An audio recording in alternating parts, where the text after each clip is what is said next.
Yes. Yes. Oh man. Oh boy. I'm really jacked up here. Really jacked up. Bear with me. I'm having a little bit of technical difficulties here, but I am getting that straightened out right now. Oh man, I can't tell you how excited I am about being here. And man, we got Chiefs, we got Chargers. I'm actually really excited about seeing Blaine Gabbert. I'm kind of a lone minority here that's pretty excited about this. I was a big Blaine Gabbert fan coming. A little fun fact for you Chiefs fans: Blaine Gabbert was the backup quarterback for Chase Daniel at Southlake High School in Dallas. Then he was his backup at MU, and he gets his first start today. So, yeah, it doesn't get much better than that. Ninth overall pick, real talented player. Real talented player. Just for whatever reason, things never worked out for him. But I firmly believe that this is an excellent opportunity. I'm kind of getting the impression that he's happy being a backup. But there is a good possibility that maybe he wants to do something more. So really excited to get Blaine Gabbert, checking him out. Talented guy. We'll have to see what goes on. So. R. Nichols, go Chiefs. Yes. I'm excited about this game. If you missed it, Tennessee upsets Jacksonville. Final game of the season. Jacksonville does not go to the playoffs. Not going to the playoffs. What a big disaster for the Jacksonville Jaguars, as they are not going to end up in the playoffs. Just what a shame. What a shame. Just wow, hard to believe, man. Most of my fan base is annoying. Fuck, I'm glad you're here, brother. Listen, I get it. I really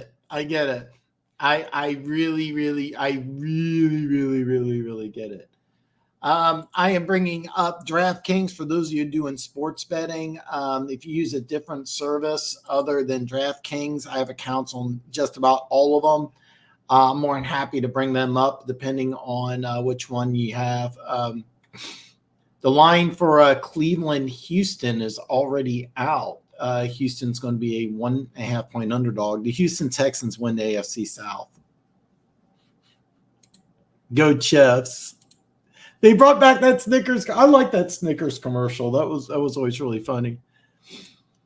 Gooch stopping in for a second. Love the stuff. Dano Gooch, the great one, the talent, the B in the Back Talk Brothers. Oh yes, Chad.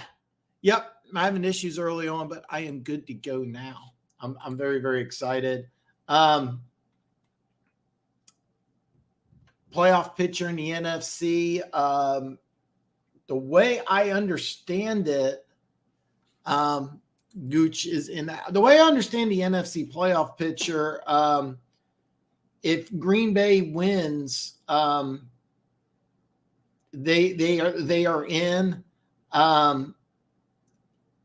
If not, if Seattle wins, they are in. If not, because the Saints won today, the Saints are in. So it's going to be interesting to see what goes on. The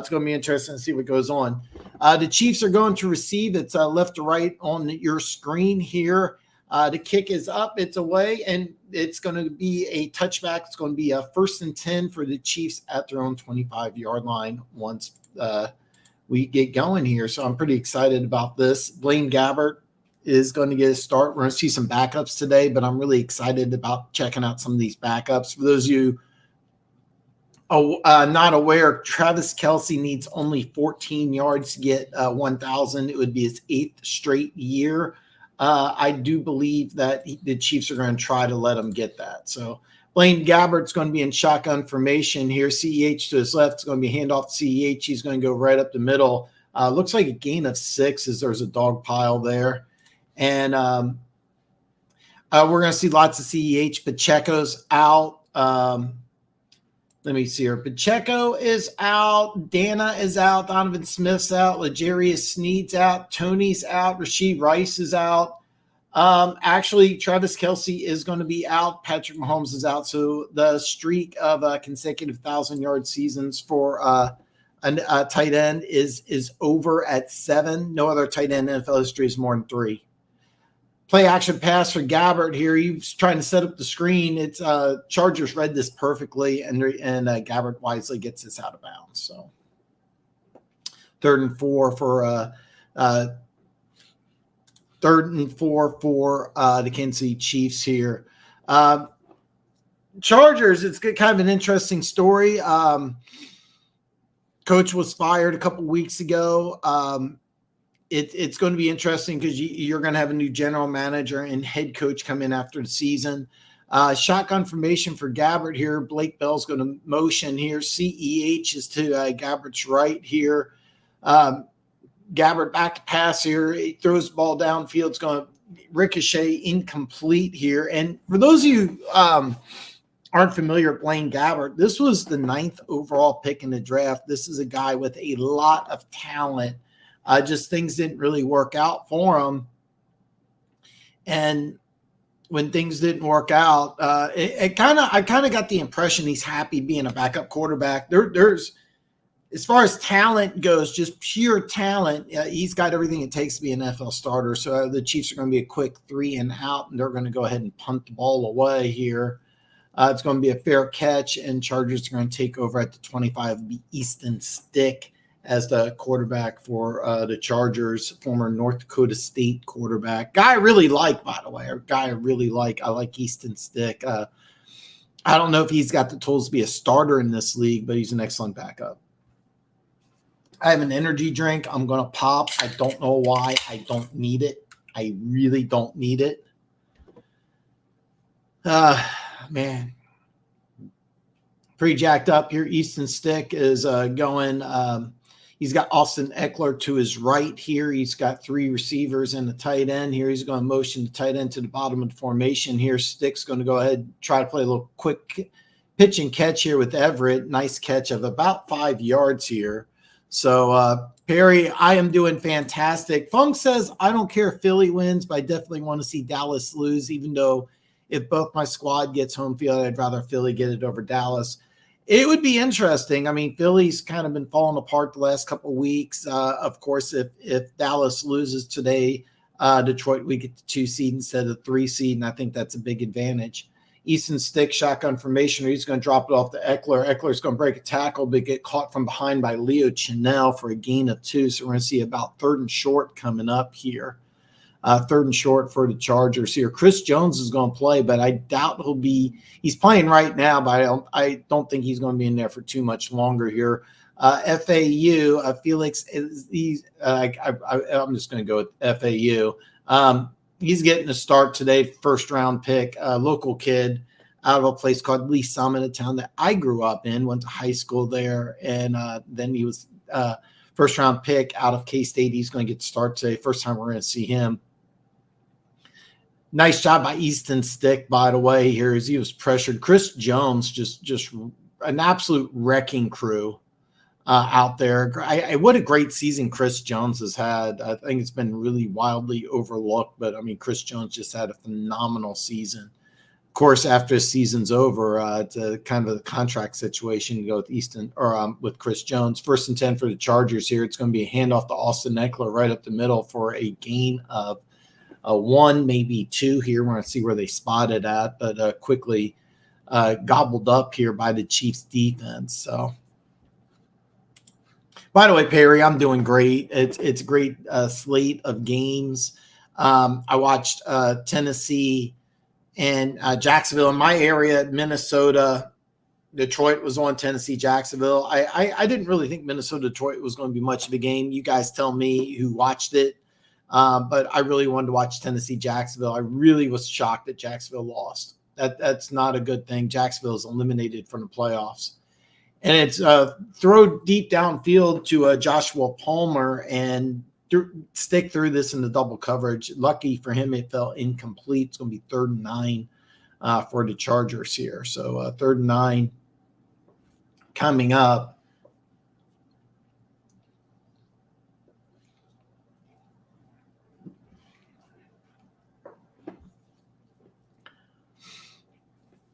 I'll go over some of the scores here once we go to commercial break, but I'll give you the scores, kind of an update here. It's 3rd and 9 here for 3rd and 9 for the Chargers. Easton stick and shotgun formation pressure. Nice release here. I believe he's got a first down. That's a backup tight end, Doss. Nice catch here, but they're going to rule him just short of the first down. It's going to be 4th and 1 here. Don't be surprised at all if you see the Chargers go for it here. I expect the Chargers to be a little aggressive here. I mean, it's the last game of the season. So on the ticker, it says Laporta left the game in the second quarter. Does anybody have an update on Laporta? 4th and 1 here. Chargers are going to go for it. Stick, quarterback sneak right up the middle. He does get a first down. Alan, what's up, brothers? Greetings, Dan. London calling again. Love that. I got some love from London. That's awesome. If I'm correct, you're 6 hours ahead of me. It is 3:30 Central Time. It should be 9:30 London time, if I'm correct. 9:30 or 10. 9:30 or 10. I'm not sure, man. But I'll do Alan. Thank you for joining me from across the pond. That is so awesome. Alan, if I'm correct, you're a Lions fan. Can somebody give me some update on Laporta? I know he left the game. I just got the notification on the ticker. It's going to be a handoff to Austin Eckler right up the middle here. He's going to be spun down after a gain of 4 here. 9:30. Yeah, you're 6 ahead. So you're 6 hours ahead of us. And being that you're 6 hours ahead, you can predict the future and let us know who already won this game. So it's a bad joke. Some girl didn't understand time difference. It was posted on Instagram. I saw that earlier, and she really believed that you could predict the future. But anyway, 2nd and 5 here for the Chargers. Their stick and shotgun formation here. Austin Eckler is going to be replaced by I believe that's Kelly for the Chargers here. Easton stick wants to go deep here. He's pressured. He's going to scramble. He's up to the 40. He's going to slide down to 37 after he gets a first down. Not a Lions fan, Casey for the win. Saw the Instagram. Oh, yeah. Did you see that? Yeah. yeah. You saw, you know what I'm talking about. I was like, I couldn't really believe that. So, yeah. Easton stick, nice scramble for a first down there. Tries to set up the screen pass. Joshua Palmer, he's covered up here. He's got pressure. He's just going to throw this out. Oh, I thought he was throwing this out of bounds. A very nice catch by Joshua Palmer, but I couldn't hold on to it. So, Alan, I apologize. I saw the Honolulu Blue A, and I just assumed it was London. I assumed that you're a Lions fan. So, I'd like to see a Chiefs win. I always want to see a Chiefs win. Doesn't really matter.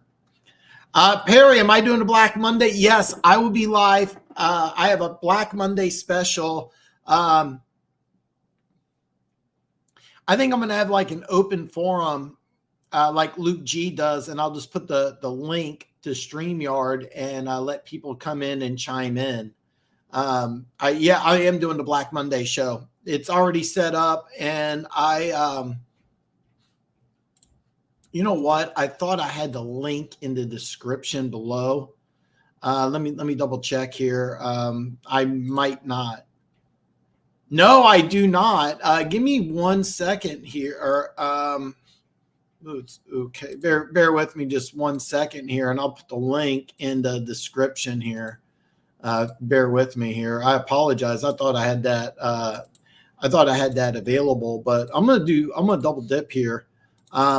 This is the live stream for the Black Monday show, and I apologize. I thought I had the script. I thought I already knocked out here. Quentin Johnson here on Screen Pass here. He's first round pick out of TCU, gets a gain of 9.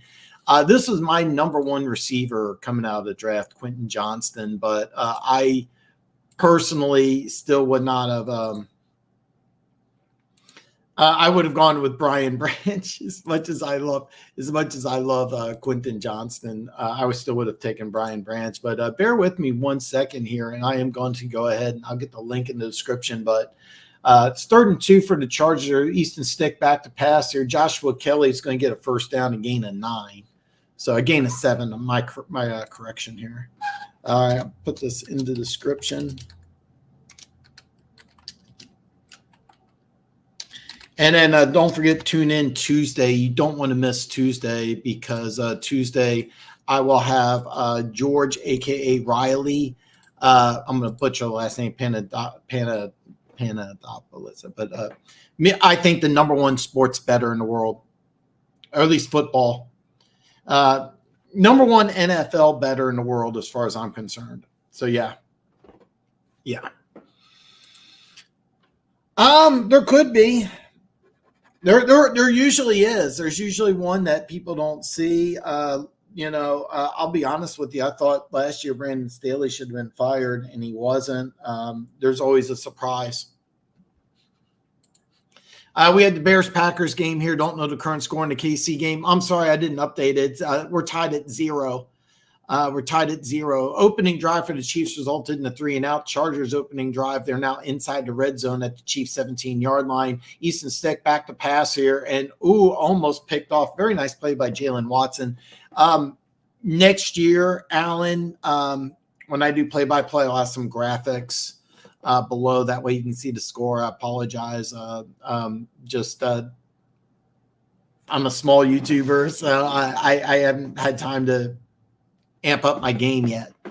Haven't had time, but next year I'll have some graphics for the games with some scores and stuff. So, but yeah, score 0-0. 3rd and 2 here at the Kansas City 18-yard line here. They're going to call it 3rd and 2. It's closer to 3. Easton Stick in shotgun formation. Austin Eckler's checked into the game here. Easton Stick back to pass here. Caught right across the middle here. Joshua Kelly. Joshua Palmer here, former 3rd-round pick out of Tennessee. And they're going hurry-up offense here. I like what they're doing, just going a little tempo. And Joshua Palmer is a guy that the Chargers really want to get a good look at because you got Keenan Allen and Mike Williams, both are older players that have had some injury issues over the years. So this is a guy might have to replace one of them. And you also have a first-round pick, Quentin Johnston. So you kind of want to see what these guys can do. Easton Stick scrambled around the right side for a gain of about 5. It's going to be 2nd and goal at about the 4-yard line here. Easton Stick, 5 carries for 29 yards on the opening drive here. Denver Gator! Denver Gator, I will be live tomorrow. Black Monday special. So, yeah. So good to see my boy Denver Gator in the house here. 2nd and goal here for the Chargers here. Still tied at 0 as we are going under 5:45 in the first here. He's going to run this directly. FAU. Felix Enzoué Anaconde Uzumai. Tackle for a loss there. It's his first start of the season. First round pick out of K-State.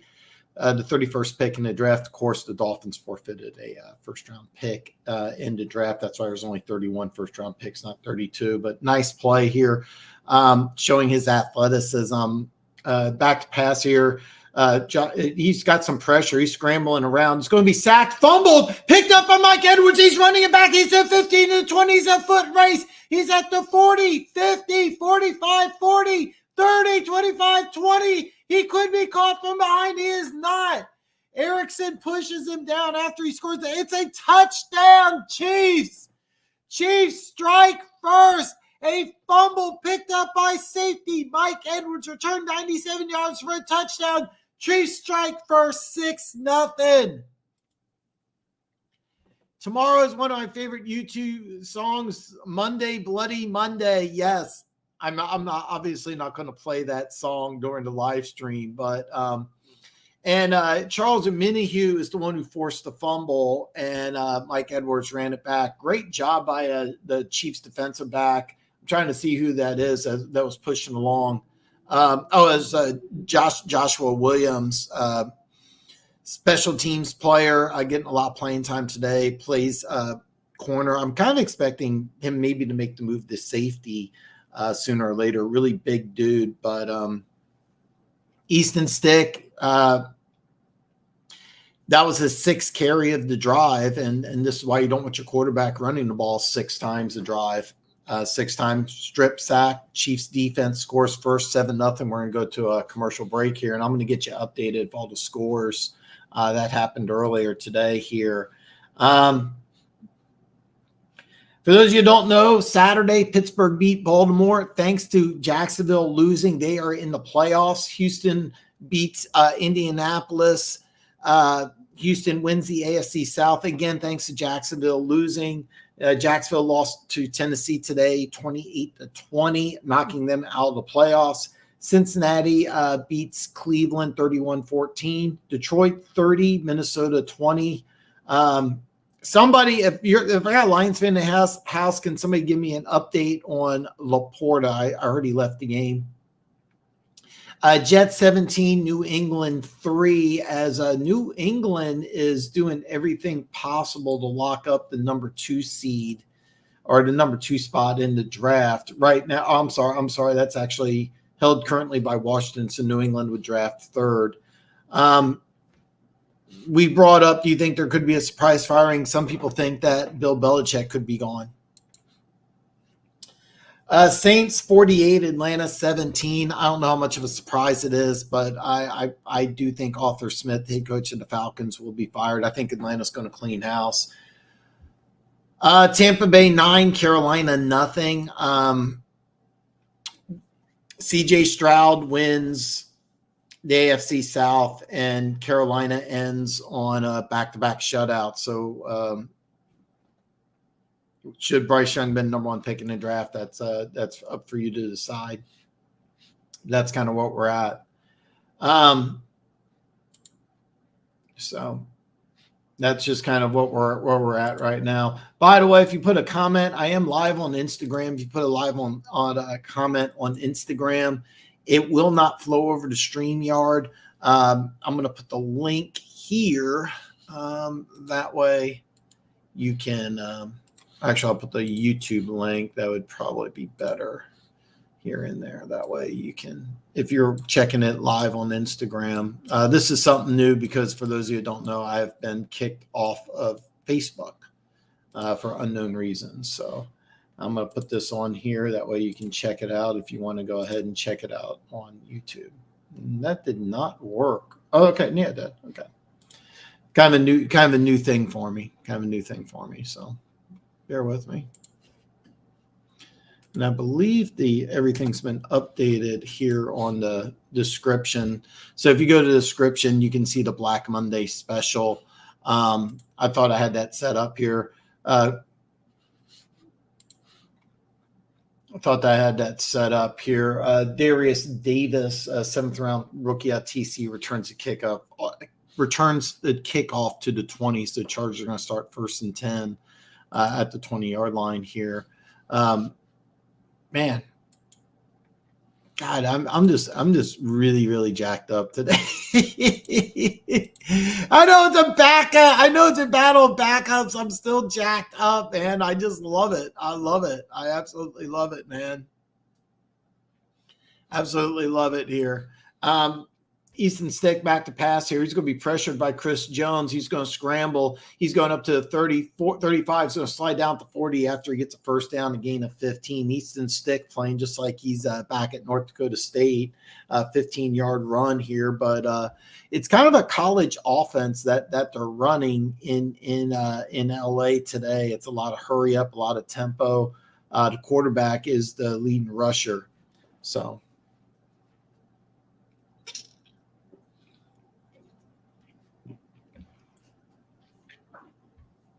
First and 10 at the Charge at their own 39. It's another run by Easton Stick, but quickly swallowed up here by by Farrell, one of the Chiefs' backup defensive linemen. He's getting some playing time. Of course, the Chiefs are resting starters here.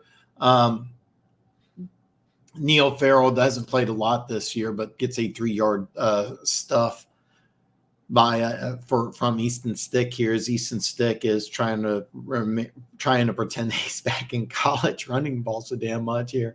Back to pass Easton Stick here, throws it deep out to Joshua Palmer, who's having a really good day early on. It's a gain of 10. It's going to be 3rd and short for the Chargers here. And this is a big deal for the Chargers because you have Keenan Allen, who's out, Mike Williams, who was on IR. Both these guys, high dollar, older players that have had the injury bug. Easton Stick back to passer. He's throwing a fade route, trying to hit Quentin Johnson, who was one-on-one with Joshua Williams, and it's incomplete. It's going to be 4th and 3 here, but 4th and 3, you don't know in a game like this. 4th and 3, who knows what will happen. Be ready for anything. Be ready for anything. Be ready for anything.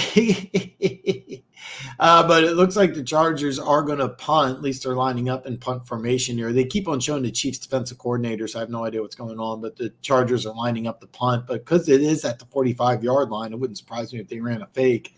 But they do punt the ball. Richie James back to receive and is going to – I thought he was going to fair catch it. He catches at the 11. He's going to score it upfield for a gain of 20. Nice punt return of 20 yards gives the Chiefs good field position at their own 31. So when play resumes here, it's going to be Chiefs 7, Chargers 0, 2:57 left in the first. And I'll give you updates during the commercial break of what's going on here. We got Rams 7, 49ers 7. That's kind of an interesting one. Battle of backup quarterbacks there. You have Sam Darnold against Carson Wentz. Big opportunity for Carson Wentz here. If Carson Wentz is does a good job, could parlay that into a big contract this offseason. Giants 3, Eagles nothing. In the AFC West battle here, we're tied at 0. Seattle 3, Arizona nothing. Seattle, of course, with a Bears loss would get in if they can beat the Cardinals. And early on, about 4 minutes left in the first, Washington 7, Commanders nothing. So that's where we're at right now. Don't forget, again, I will be live. Special Black Monday special. I was actually going to put that up instead of this one here. Let's do this here. I'll change it right here.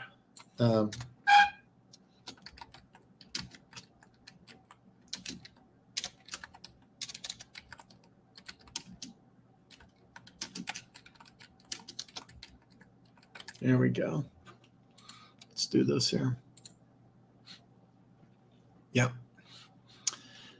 Join me live as we're going to go over everybody who was cut, not cut. We'll go over all the coaching firings. I'll kind of go over the different positions, pros and cons. If you listened to me before, I ranked the 3 positions that are open now: Chargers, Panthers, and Raiders. And I actually think out of those 3, the Raiders is the best position available. I think if they're smart, they stick with Antonio Pierce, but you don't know what they're going to do. I think Carolina's number 2, and I think the Chargers are number 3. I mean, there's a lot of variables here, but if you think you can work with Bryce Young, I think Carolina is a very appealing place. You have a bad division. There's some talent on that team. Things really didn't seem to pan out.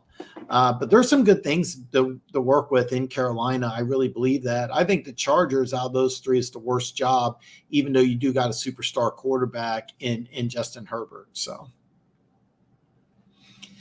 for those of you who don't know, Travis Kelce was trying really hard to get into the game, 14 yards away from 1,000, which would be his 8th consecutive 1,000-yard season. No other tight end in NFL history has more than 7. There's more than 3. Travis Kelce has 7. So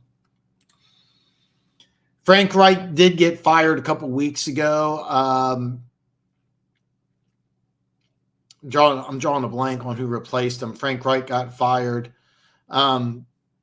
I'm drawing a complete blank on who's replacing him, but that's going to be an interesting position. 2nd and 6 here for the Chiefs. Here is a play action pass here. Nice throw and catch to Justin Ross. Justin Ross missed 6 games being on the exempt list. He's back. Chiefs are kind of hoping that he can help out in the playoffs here. Very nice catch here. Blaine Gabbert took a shot. This was kind of a little. This possibly could have been an RPO. Justin Ross, if you are watching this live, what a great catch. If you're not a 6'4" wide receiver, had to jump up and extend out to catch this pass. Very nice reception. 1st and 10 for the Chiefs at their own 45. CEH is going to take the handoff, and he's going to squirt up for a gain of 3 here, and possibly 4. CEH is a guy that the Chiefs are not going to is not going to be with the Chiefs next year. Former first round pick is not going to get the 5th-year tender. Sometimes when you don't get the 5th-year tender, you can be re-signed by the same team. It usually doesn't happen though. So CEH going to get a lot of playing time today as he's playing for a contract. 2nd and 8 here. Little throw out to McCole Hardman who drops it. The Chargers are going to run this back, but this is definitely a drop. So.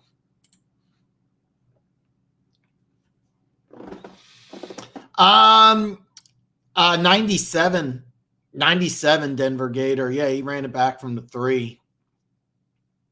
And they're going to take a look at this because it was thrown very clearly thrown forward here. And I apologize. Yeah, it was McCole Hardman who dropped it here. And they looked at it, but they quickly realized it's forward pass. 3rd and 8 for the Kansas City Chiefs here. 1:11 left in the first quarter. Chiefs up 7-0. If you missed it,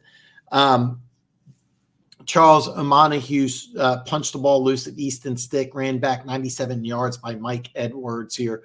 3rd and 8 here, trips to the top of the formation here. Noah Gray to the bottom here. In a motion CEH to Blaine Gabbert's right here. Blaine Gabbert shotgun formation here. He's going back to passer. He's got some pressure and he's going down. Khalil Mack.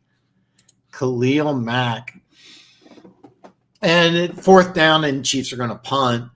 If you are a coach, why would you take the Panthers job? You got to give the coach a few with a rookie quarterback and rebuilding and give up all those draft picks. Yeah, I mean, I'll be honest with you. I get why Reich was fired. I really do. But the Panthers job's not really an ideal one. You got an owner who has been playing owner's been playing musical coaches. The owner was really big on Bryce Young. I think Frank Wright also was was buying into the Bryce Young hype. There's been some debates because I had CJ Stroud as my quarterback number 1. I was really, really high on the kid. I'm going to be honest, I didn't think he'd have a rookie season like this, but I thought he was my quarterback number 1. I firmly believe that Reich and the owner were both all in on Bryce Young. There's some people that think that want to disagree with that, but that's my thought process. So, but here's why you do take the job. Number 1, you like Bryce Young. I mean, he's a talented young man. Number 2, you're in that NFC South is a weak division. It really is. Baker Mayfield's a free agent. So Tampa Bay, that's the best team in that division. They're an aging team that's got a quarterback who on a 1-year deal is going to be a free agent. The Saints have something like 70 or 80 million over the cap, and the Falcons are probably going to go with a new head coach, general manager. We'll find out Monday. So here's why you would take it. The owner is not shy about giving up money. The owner is not shy about giving up money. He gave Matt Rule a 7-year, $60 million deal. And Matt Rule's never been a head coach before. I don't know the contract he gave Frank Wright, but the owner is not shy about giving away money. The owner is not shy about giving away money. So that's a big part of it. You also have Bryce Young. You have a bad division. And you got some playmakers on defense. There are some defensive players on that team, and you also are going to draft 33rd. That's a good spot to draft because if you take a look at this draft, because it's a quarterback-heavy draft, you're going to get some players that are going to slide. So Alan says, okay, peeps, so long from London. I have a 5 a.m. start for work tomorrow. Be safe. Hey, Alan, you be safe too, man. Thank you so much for dropping in from across the pond, man. I think it's I think it's so awesome. I got people from London following me, man. It's just fantastic. You have a great day, brother. But the owners not know how to make it right to make it a long-term contender. I agree. I agree. So cheers. I like the cheers thing. I always think that is so cool. No, I agree with you, Perry. I still think it's a better position than the Chargers, but Easton Stick here, they're going to do a little throwback here. I believe that's still a pass, even though it's behind the line of scrimmage here.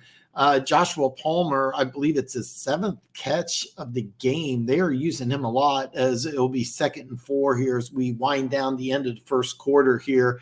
At the end of 1, we got Kansas City 7, Chargers 0. And as we go to the second quarter here, we're going to take a commercial break. With the second quarter, I'll get you updated with the rest of the scores around the league here. I don't know why I'm drinking an energy drink. I really don't need it.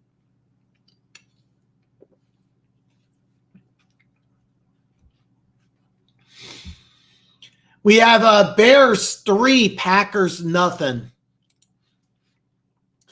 Giants 3, Eagles nothing. By the way, Packers game is now with 11:40 in the second quarter here.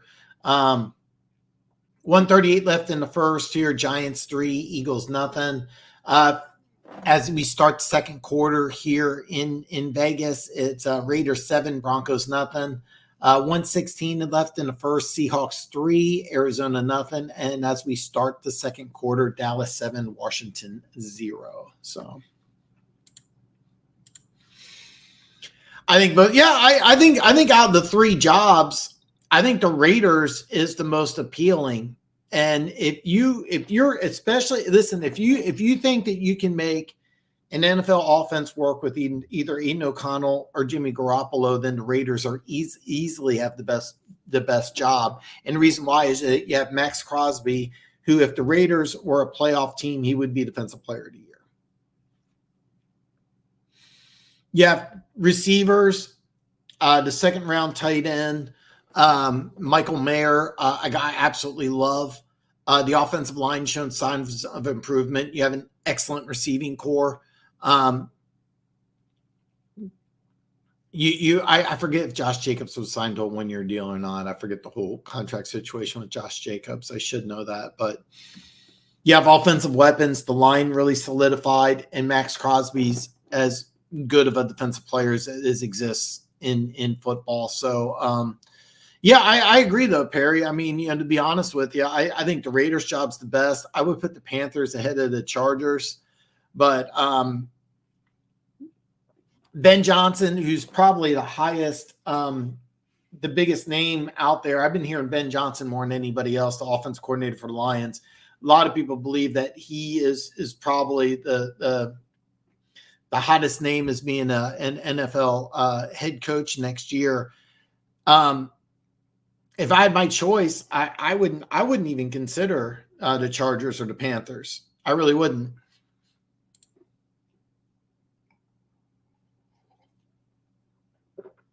I actually kind of like what Mark Davis is doing.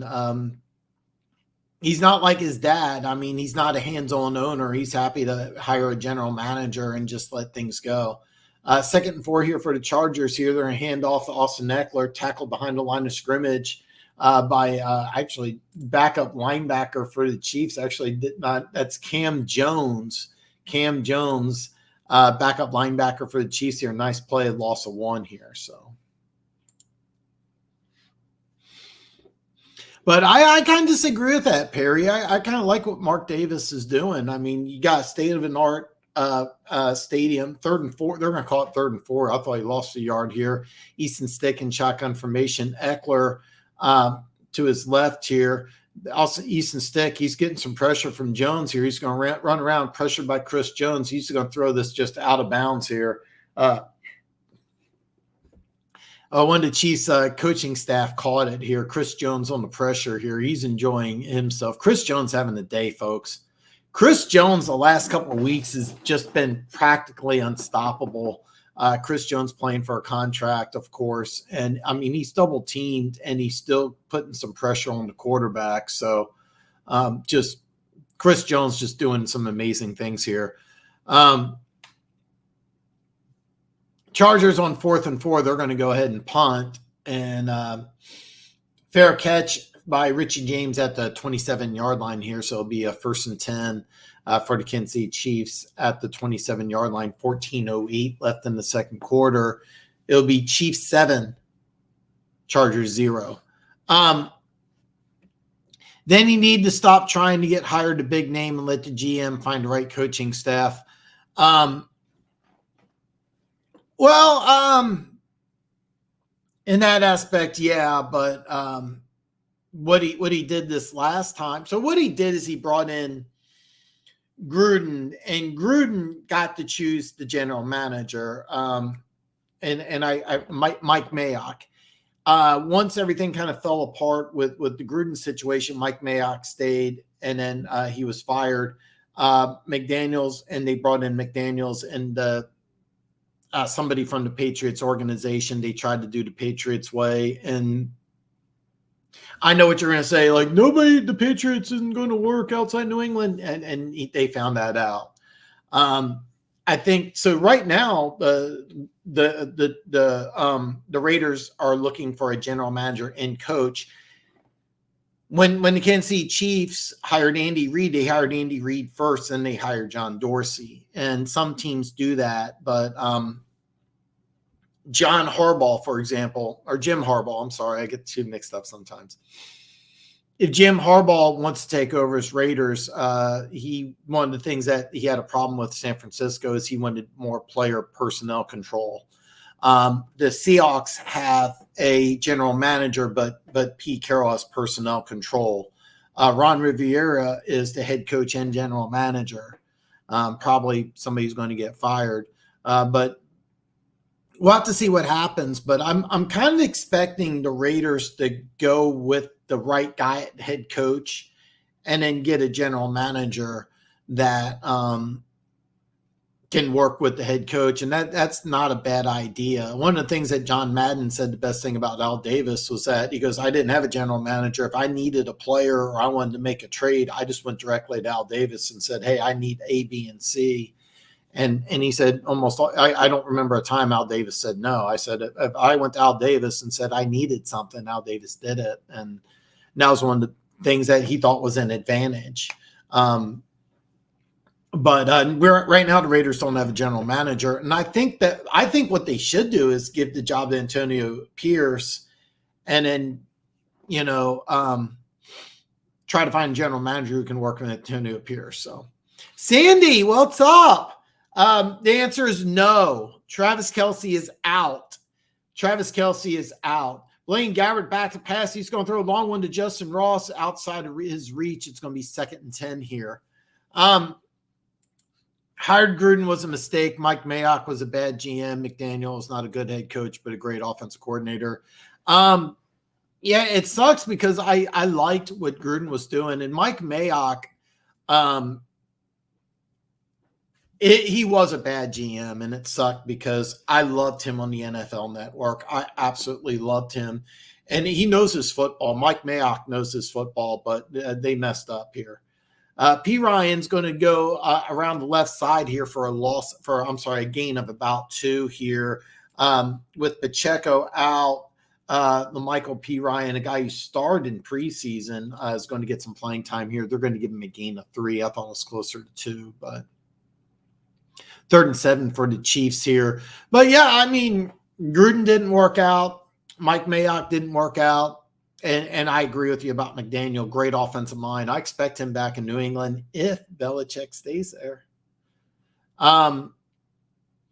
Shotgun snap here. Quick throw and catch to McCole Hardman for a 1st down. Very nice throw here. Gabbert, Gabbard's a guy who's got NFL starting talent. This is a great move having him as a backup because this is a guy that you can win with.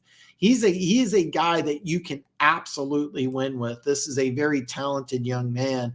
Been in the NFL for a long time, but he can play. And that was a dart he threw to Hardman here. 1st and 10 for the Chiefs here. He's going to stay under center here. It's going to be a handoff to P. Ryan here. He's going to go around right side and get a gain of 6. Depending on where they mark him at, there's a flag on the play here. We're going to see what the flag is, but it's going to be holding, and this is going to come back. So, yeah, Sandy, this was so what happened is that Andy Reid's sitting Travis Kelce. Travis Kelce's been banged up, missed bits and parts of the season. So it was a coach's decision. Travis Kelce wanted to play to get the 16 yards. It's an NFL record for tight ends. No tight end has more than 3 consecutive 1,000-yard seasons. Travis Kelce has 7. Would have had 8 if he got 16 today, but the answer is no. I'm very sorry about that. I wanted to see it personally. 1st and 20 for the Chiefs here. Shotgun snap here. It's going to be a quick throw to Richie James here, and he's going to be pushed out of bounds after he gets a gain of 4. It's going to be 2nd and 16 here. I think Mike Mayock is a good scout. Mike took risks on high ceiling, low floor guys. He was the one who drafted Max Crosby, but what was frustrating is that I remember his first round pick. It was the 4th overall pick. They really wanted Nick Bosa. Yeah, I'm going to get back in that second. They're going to give him a gain of 5 here. It's 2nd and 15 for the Chiefs. Blaine Gabbert in shotgun formation here. 2 receivers to the top, 2 to the bottom here. Blaine Gabbert, quick throw to P. Ryan. He's going to be tackled behind the line of scrimmage. He's actually going to lose a yard here. Derwin James, a guy that could be moved this offseason. Derwin James, very talented but very expensive player. I don't know his contract situation off the top of my head, but kind of an interesting situation. So I want to touch base on this here. 3rd and 5. They're going to call it 3rd and 15 here. I thought he lost about a yard or 2 here. Blaine Gabbert 4 out of 8 for 24 yards here. Blaine Gabbert shotgun snap, intercept a screen to CEH. CEH's got some blockers ahead of him, but he's going to be tackled after a gain of 9. It's going to be 4th down, and the Chiefs are going to punt. Slinky. All right, I don't recognize you, man. I got Slinky. I like it, man. Dolphins are kind of in a lose-lose situation. If they win, they play Buffalo again next week. If they lose, they go to Kansas City. I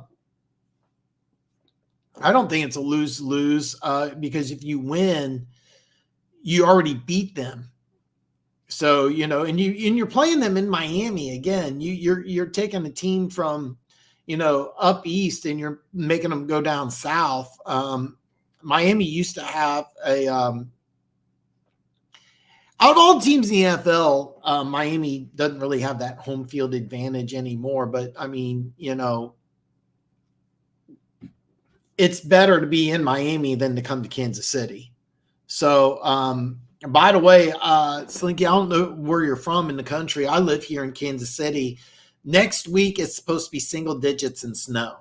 It's not going to be pleasant for a team from Florida. Perry, okay, so his first draft, they had the number 4 pick overall, and they really wanted Bosa, so they couldn't get Bosa, and they ended up taking Clyde Farrell, a guy that they claimed afterwards they had a similar grade for Farrell and Bosa, and I was like, there's no way, because I went through literally thousands of mock drafts, and Clyde Farrell was a guy I didn't even have in the top 15, and he didn't pan out. Now, that draft, they drafted Max Crosby in the 4th round, and you could tell right away that Crosby was the better player. I don't really blame Mayock. Where you said Mayock, I'm sorry, I do blame Mayock for that. When you say Mayock took risk on high ceiling, low floor guys, Clyde Farrell was a guy that was a a high floor, low ceiling type of guy. But then he also rolled the dice on some other guys. There was some interesting draft picks that he made, but some of them just got injured. Got the way that Gruden just started getting rid of players. Josh Jacobs was a good pick. They drafted a safety out of Mississippi State. I think he's with Green Bay now. I really like that dude, and I remember he broke his leg in training camp, like right before the season started. But yeah. Yeah, Derwin James has he's had some problems staying healthy, so he does have an injury history. When he plays, he's one of the best players in football. I love Derwin James, but he's not a guy who's always been able to stay healthy. So yeah, he's not a guy who's been able to stay healthy, but when he is, I mean, he's a really, really good player. Slasher, man. Hey, Dan, sorry I haven't been in to talk. I'm busy with some work. Eagles have officially fell apart, though. Like I said, after that Cowboys loss, yeah, they have. I'm really surprised. Losing to the Cardinals last week just shocked me. Some people commented, where were you at? And I was like, I don't know, man. I hope he's okay. Sorry, I'm not trying to rub it in here. Empty formation here for Easton Stick here. A little quick throw and catch here, dropped by Palm. Joshua Palmer here. No, I get it, Slasher. By the way, Slasher, if you follow me on social media, I'm kicked off Facebook currently, but I'm still on Instagram and Twitter. Feel free to hit me up anytime. But yeah, I haven't. Next commercial break, I'm going to check out the games here. I know that they were losing to the Giants. It's going to be an interesting game against what I think is going to be them against Tampa Bay, because it's a little different than last year.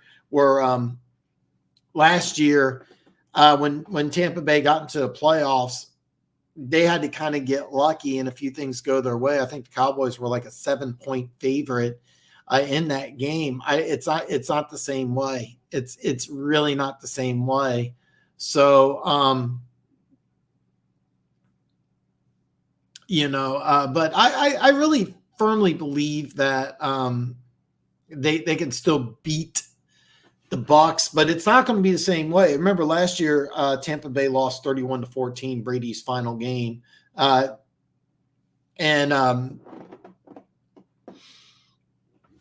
the second best team in the NFC East, got to advance, to the playoffs.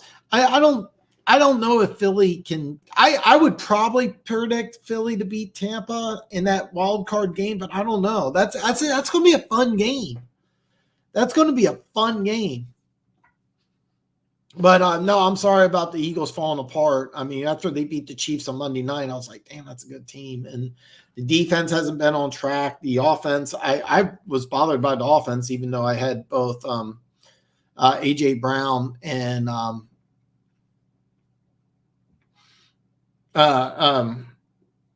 man, I'm so sorry, man. I'm having a break. I can't believe Jalen Hurts is MVP candidates for a large part of the year, man. So the Chargers have punted. The Chiefs are going to take over at the 35-yard line here. 9:38 left in the second quarter here. Chiefs 7, Chargers nothing. I don't think Ben Johnson is ready to be a head coach. This offensive play calling this year was up and down. Whether he's ready or not, he's probably going to be. As of right now, he looks like the number one candidate in the NFL. You could say it's Ben Johnson. A lot of people think that it's Jim Harbaugh, but Jim Harbaugh's not official. As soon as the Lions are eliminated from playoff contention, however long that is, Ben Johnson's going to be the number one name. So whether he is or not, and we'll see. He might be like Josh McDaniels, great offensive mind, bad head coach.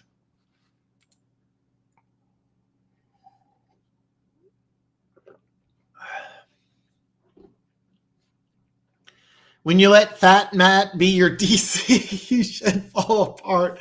Belichick was the reason the coaching staff was good. Actually,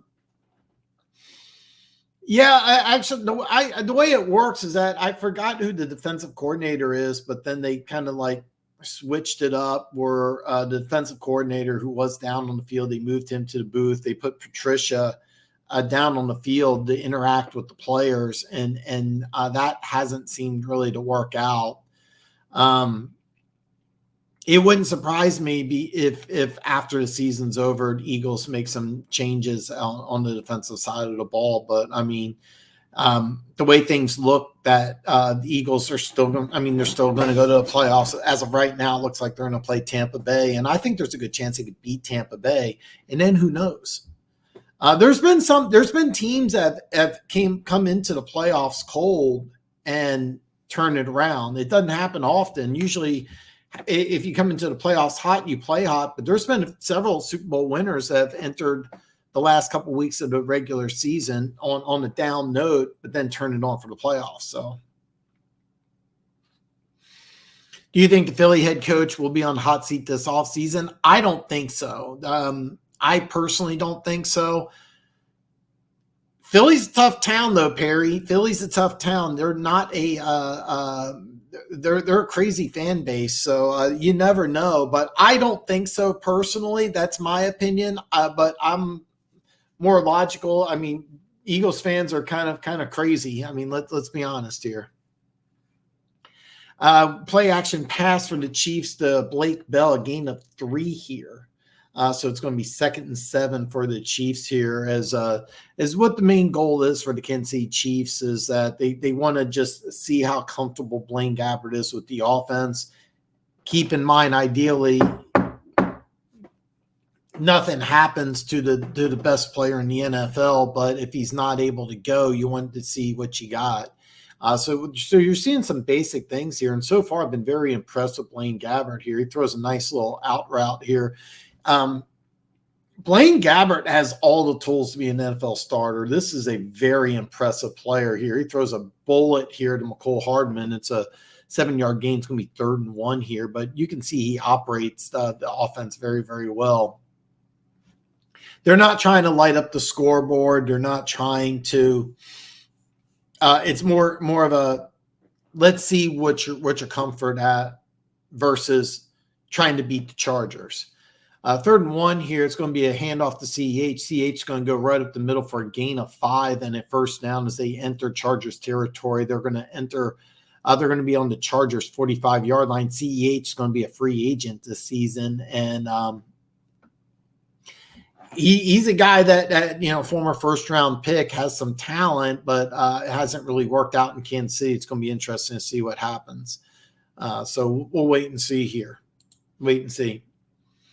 By the way, Slasher, I will be live tomorrow for my Black Monday, my first ever Black Monday special. I apologize. It's on the Chiefs 45, not the Chargers 45. So play action pass here. Blaine Gabbert, he wants to go deep. He fires downfield, incomplete, as he was trying to get Justin Ross here. They weren't on the same. Doesn't look like they're on the same page here. So doesn't look like they're on the same page. 2nd and 10 with 7:44 left in the second quarter. If you tuned in late, Easton Stick, the Chargers quarterback, was stripped by Charles Montague. Mike Edwards picked up the fumble and ran 97 yards for the Chiefs, only scored a game here, giving the Chiefs a 7-0 lead.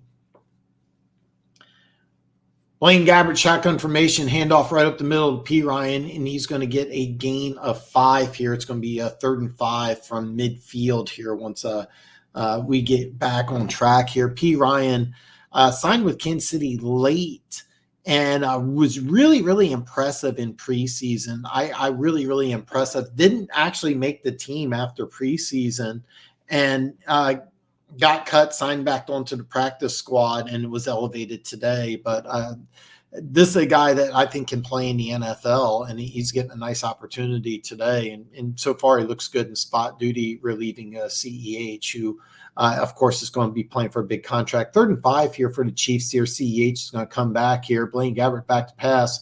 Incomplete here as he was trying to hit Noah Gray, the Chiefs backup tight end. It's going to be 4th and 5 from midfield. I fully expect the Chiefs to go ahead and punt here. So maybe if Gabbert. Yeah, he was in a bad situation, a real bad situation in Jacksonville. Just terrible. He should have never been. It's a fake. It's a Chiefs fake. The Chiefs fake for it. It's a direct snap to P. Ryan. He gets a gain of 10 and a Kinsey first down. So the Chiefs go with the fake punt and get the first down. Chiefs get tricky here and it capitalized. It was just a direct snap to P. Ryan. P. Ryan had some blockers in front of him and he gets 10 yards and a Kansas City Chiefs first down. Nice job as the Chiefs. Hey, look, it's basically a preseason game here. So let's go for the fake punt. Why not?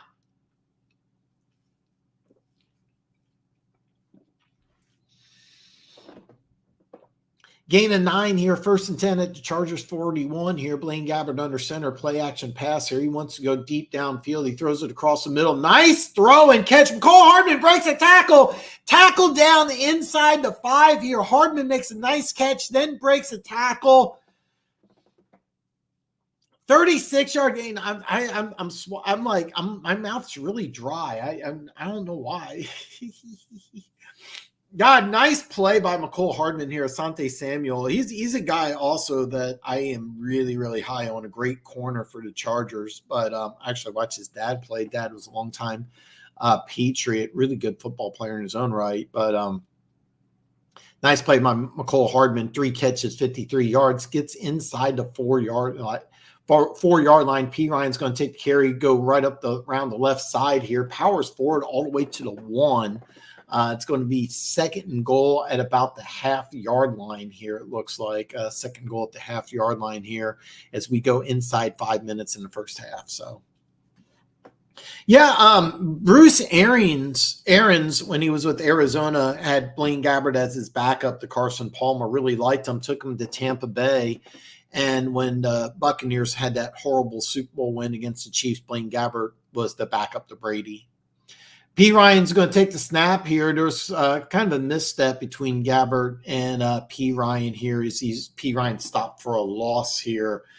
So it's going to be 3rd and goal at the 5. So that treaty, I think he means tricky. I think my boy means tricky. But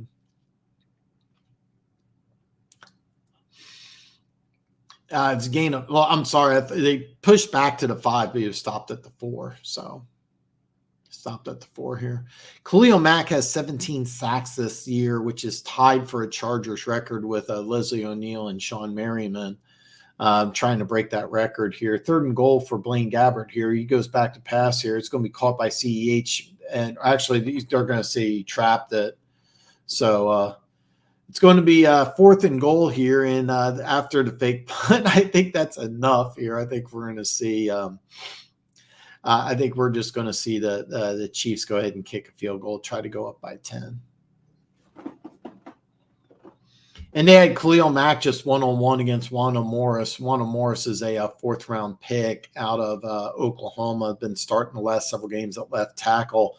He struggled at times, but there is some upside there. It'll be interesting to see what he does. Last week, Harrison Butker was 6 out of 6 on field goals against the Bengals, won AFC Player of the Week. And he gets this one. It's just a chip shot. So it gives the Chiefs a 10-0 lead here. So there's 4:03 left in the 2nd quarter. We were going to take a commercial break. Once we get back from commercial, play will resume here. Chiefs 10, Chargers 0. Let's get caught up on the rest of the games here. This one looks like it's going to get entertaining here. Bears 6, Packers 7, 46 seconds left in the 2nd. Giants 10, Eagles 0, 6:14 left in the 2nd there. Raiders 10, Broncos 7, 3:30 left in the 2nd quarter there. Seahawks 10, Cardinals 3, 6:15 left in the 2nd. And folks,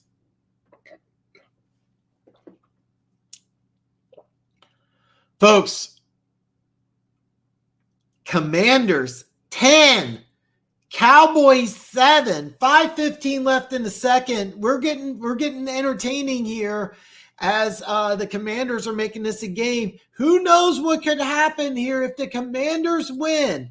If the Commanders can somehow pull off the upset, the Detroit Lions will be the 2 seed. The Detroit Lions could still be the 2 seed. And, of course, with the Bears-Packers game, if the Packers win, they will get the final remaining playoff spot. If they lose, then it goes to the Seahawks if they win. And of course, if Seattle and Green Bay loses, the New Orleans Saints will get the final spot. So we still got some playoff spots up for grabs here. In the AFC, all 7 of the playoff spots have been laid out. The only question is, does Miami have the 2 seed, or do they have the 6 seed? Or I'm sorry, actually it would be correction. They would actually have the 7 seed. Buffalo could have the 2 seed. So it'll be interesting to see here. Buffalo has made the playoffs. Are they the 2, 6, or 7 spot? And so that's all we're really looking at this point in time. So it's all we're looking at this point in time. So, but I was kind of anxious to see Blaine Gabbert today. This was something that I was excited about. Blaine Gabbert's a guy that always had a world of talent. Just things haven't been able to work out for him. He's got a chance here. He looks really good.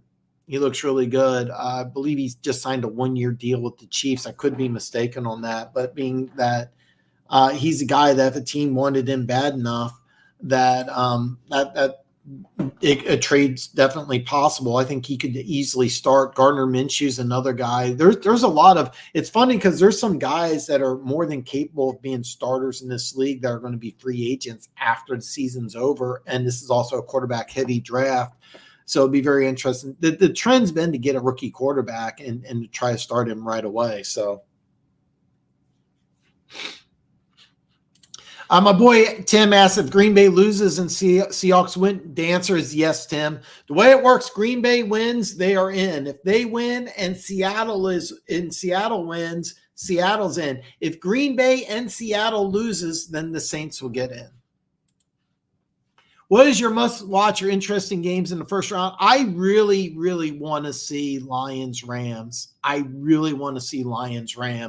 Because the Stafford Goff trade, it really worked out for both teams. The Rams won the Super Bowl. They're going to the playoffs after a bad year last year.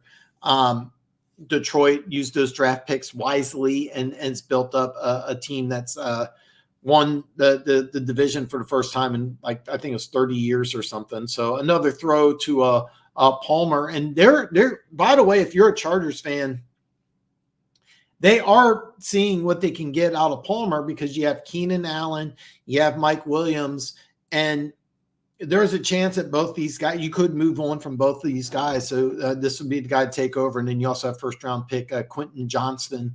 It's going to be a deep throw downfield to Johnston. It's incomplete here, but there is a flag on the play as there was some hand fighting. More than likely, it's going to be a penalty against Jalen Watson here on the Chiefs here. We're going to see what the official word is, but more than likely, it's going to be a penalty on the Chiefs here. But so you have Quentin Johnston, first-round pick out of TCU. And then you have you want to see what you have out of Joshua Palmer. He's a 3rd-round pick 2 years ago out of Tennessee. This is a guy I really liked coming out of the draft. I was kind of surprised that the Chargers went with Quentin Johnston because you already had 3 really good starters. But I think what the plan is to move on from Keenan Allen or Mike Williams, either in a trade or just flat-out release because both these guys are expensive. Both these guys are under big-time contracts. Both of them haven't been able to stay healthy. Both these guys are getting up. Keenan Allen's over 30. Mike Williams, I think, is 29. I could be wrong.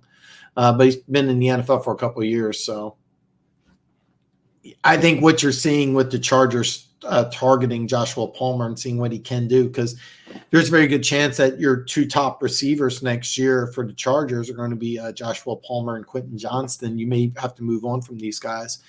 Keenan Allen, for those of you who don't know, is a guy I just absolutely loved for a long time. One of my all-time favorite players, but missed a lot of time this year. He's over 30. Sometimes players just the production just goes down after some time. 2nd and 10 here after the penalty. Easton Stick's going to take a shot downfield, incomplete here as they're on the Chiefs' 40-yard line. They're trying to get in field goal range here. Right now would be about 58-yard field goal, but we'll have to see what happens. Lions-Rams would be a great game. I really think that we're going to see it. I think it's going to happen, even though right now Washington's winning. But, yeah, I really want to see it. And I think it'd be a lot of fun. 3rd and 10 here for Easton Stick and the Chargers here. He's in shotgun formation here. He's got Austin Eckler to his right here. Easton Stick's throwing the ball out down. I can't tell who it was that caught it. It's going to be smart to back up tight end. Their Chiefs are trying to motion as incomplete here. It does look like a catch to be short of the first down here. 4th and 2 here, and Easton Stick wants to go for it, but the Chargers are going to bring on the field goal unit. Keep in mind, we saw a fake punt by the Chiefs not too long ago, so don't be surprised if you could see a fake at any point now. You could see something. I mean, this is where you want to try some creative things out. This is where you want to get a little nuts. So this would be the time to do it. And you get the kick, it's up, and it's good. So with a 2:43 left in the first quarter, in the first half, it's Chiefs 10, Chargers 3, 2:43 left as we go to commercial break.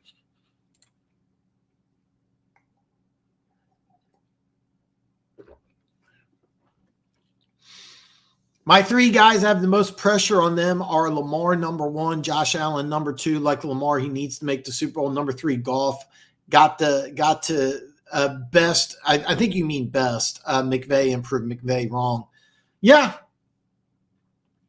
I agree completely. I agree completely. Goff will have a little bit of pressure on him because I think Stafford, he gets Super Bowl win. Detroit has the more talented team, but we'll have to wait and see. There's no excuses for Lamar Jackson. No excuses for Lamar Jackson. I could see Josh Allen. I mean, I think with Josh Allen, I think maybe this year not making the Super Bowl with all the injuries and the slow start, but if he loses in that first round, whether it's the 2 seed, the 6 seed, the 7 seed, whatever it is that they're going to end up being, then there's going to be some pressure. So yeah, I can see this. My 3 teams that need to do well: Ravens, 49ers, and the Cowboys. I completely agree. Both 1 seeds last year went to the playoffs. So if you don't make the playoffs as a 1 seed, it's a letdown. The Cowboys, definitely the pressure is always on Dallas. But the thing is with Dallas is that if they lose in the first round, McCarthy could be fired, and that's always a possibility. Dan Quinn is going to get some offers as a head coach as well. I think he does too.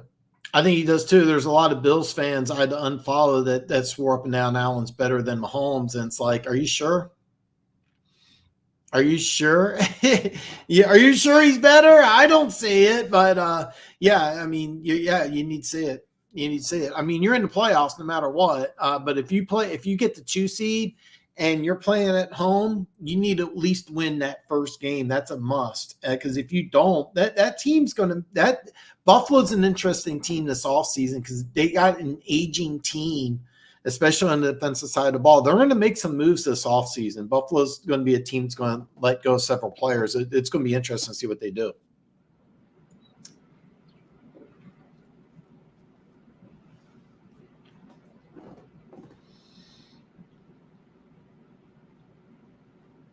Richie James is going to take the kickoff here. He's going to go around the right side here. He's going to be tackled at the 26-yard line here. So the Chiefs are going to take over at the 26. 1st and 10 with 2:38 left in the first half. Chiefs are up 10-3.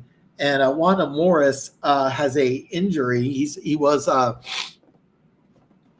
the beginning of the year, Donovan Smith signed from Tampa Bay as starting left tackle. He's been out with some injuries. So Wanda Morris has taken over as the left tackle. Now they're going to move. I thought they were going to move Lucas Nang, but they actually moved Lucas Nang to guard. And it looks like Taylor, who is the starting right tackle, they're going to move him over to the left side. So this is kind of an interesting job.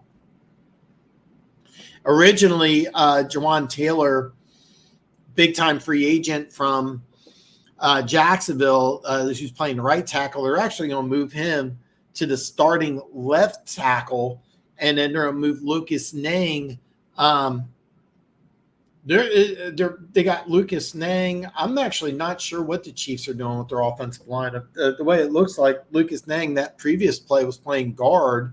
It looks like that they're going to move him to the right side. So with the 2-minute warning, I'm kind of anxious to see what the Chiefs are doing. But what they did is they took, and I actually thought he wasn't playing today, Jawan Taylor, but Jawan Taylor is now moving over as a starting left tackle. So that's kind of interesting what the Chiefs are doing here. So with the injury to Wanda Morris, the Chiefs are going to get a little creative around with the offensive line as we approach the 2-minute warning. Do you think the Finns can be a surprise team to make the Super Bowl? I don't. And the reason why I say this is that I expect them to lose to Buffalo. And then they're either going to have to play Buffalo. You know what? Let's see if I can figure this out here. Let me see if I can get this ironed out, because I don't think they can come to Kansas City and win an Arrowhead. And I don't think they can go to Buffalo and win an Arrowhead either. Let me do this here. Let me bring up the let me see if I can bring this up here. I actually forgot where it was. They had a ESPN as a playoff predictor, and trying to find out where it is here. I can let you know what would happen, but short version is no. I really don't. I don't think that they can. It used to be right here. I'm not really sure why, but a short version is. I apologize, Perry. I swear it was just right here. Maybe they just took it off for the because the games are going on and everything. But it used to be it was just right here, and I would bring up the I would be able to bring up the playoff picture here, but for whatever reason they don't have it. I'm not exactly sure why, but anyway, they're either going to have to go to Buffalo or they're going to have to go to Kansas City, and the answer is no. I don't think that they could. You want to know a surprise team? I'd look at Cleveland, because that Cleveland-Houston game, that's going to be a lot of fun, and I think the winner of that game might be a surprise team, because the winner of that game would probably play Buffalo. Would probably play Baltimore. Remember, Cleveland went to Baltimore and won earlier this year. And keep in mind, Sean Watson was the quarterback. So Justin Ross there makes a nice catch here. It's going to be a 7-yard completion. It's going to be 3rd and a short 1 here. Justin Ross is a guy that Chiefs fans are kind of hoping can really bloom, and the Chiefs have kind of targeted him. Remember, he was out for about 6 weeks on the exempt list, but he's a guy that the Chiefs fans are really hoping can kind of turn it on here. Back to the offensive line situation here. Chiefs are getting a little creative here. Nick Andretti is the backup as the backup guard center. He's actually playing center here. Creed Humphrey has actually moved into guard. McCole Hardman makes a nice catch here. He's going to break a tackle. He's to the outside here. He's going around to the 50, and he's going to run out of bounds around midfield here. Nice play by McCole Hardman after he broke a tackle to the outside. So the Chiefs are playing musical chairs on the offensive line. Creed Humphrey, who's normally the center, he's moved over to guard. Nick Andretti, the backup, he's playing. He's center. Jawan Taylor, the Chiefs starting right tackle, is playing the left tackle. Lucas Nang is playing the right tackle. They're giving him some playing time. Lucas Nang's the guy who's going to be a free agent after the season's over. And it's going to be a little – and P. Ryan drops the ball there. And I'm not sure who the other guard is. Is that Mike Calendo? Mike Calendo is another backup offensive lineman. So the Chiefs have basically – and Jawan Taylor is down. Oh, no, this is really bad. This is really bad. Jawan Taylor is down, and this is a huge loss, especially if he can't play in the playoffs. But we'll have to see what's going on here.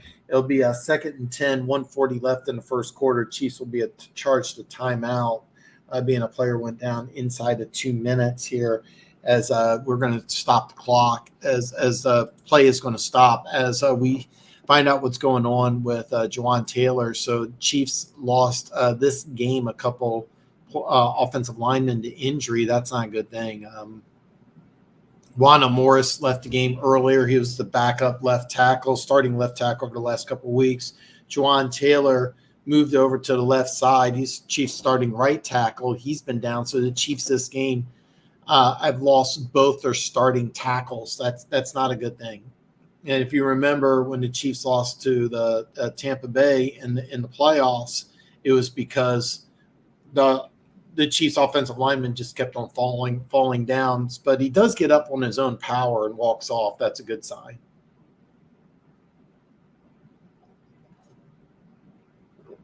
And what happened is somebody rolled up on his ankle, but he's walking gingerly off the field, so that's a good sign that he's able to walk. Very good sign here. Joe Thuney, who they took out of the game to get some rest, he's going to come back in. I believe Thuney's going to be playing left tackle here. We're going to find out what's going on yet. Thuney's going to play left tackle. Caliendo's going to play left guard. Andretti's going to play center. And Creed Humphrey, who's normally the center, Pro Bowl center, by the way, is going to play guard, and Lucas Nang, a former third-round pick out of TCU, free agent, starting right tackle. So 3rd and 10 here for the Chiefs, 1:36 left in half here. Is that what the Chiefs are going to do is that with the banged-up offensive line, you're not going to see the Chiefs take shots downfield. It's going to be very quick rhythm passing here from Blaine Gabbert. Is the last thing you want to do is have your backup quarterback also go down here. 3rd and 10 for the Chiefs at their own 49-yard line here. CEH is to Blaine Gabbert's right here. Blaine Gabbert shotgun formation, and he does take a shot downfield deep, and it's going to be intercepted here. Nicole Hardman was not expecting it, but for whatever reason came up short here. Gilman, the safety for the Chargers, gets the pick here, so it's going to be a Chargers ball, 1st and 10 with 1:24 left in the half here. So I said it's going to be a quick throw, and then they throw the ball downfield, and it's an interception. So interesting celebration by the Chargers defense. It's kind of cool, to be honest with you, but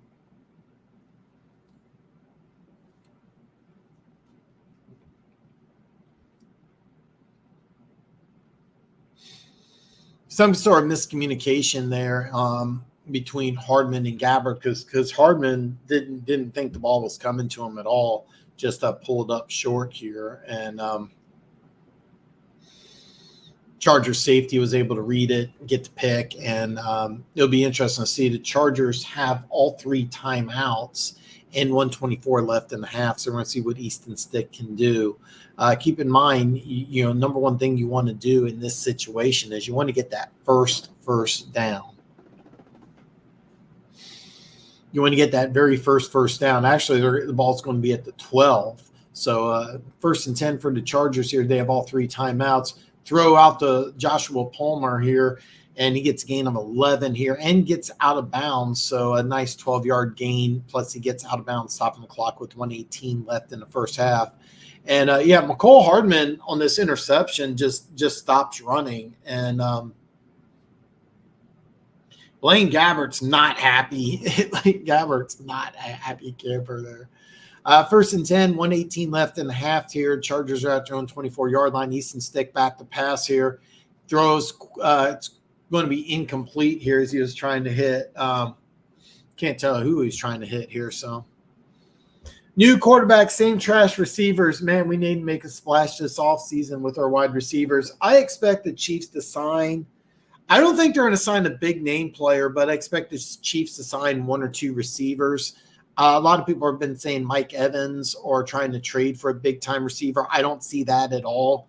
But I do see the Chiefs signing a free agent or two, and don't be surprised that the Chiefs draft 1 or 2 receivers, but I'm not expecting them to take one in the first round. 2nd and 10 for Easton Stick here. He's getting some pressure on him. He's going to dump it off to Austin Eckler in the flat. Eckler cuts up inside to the middle of the field.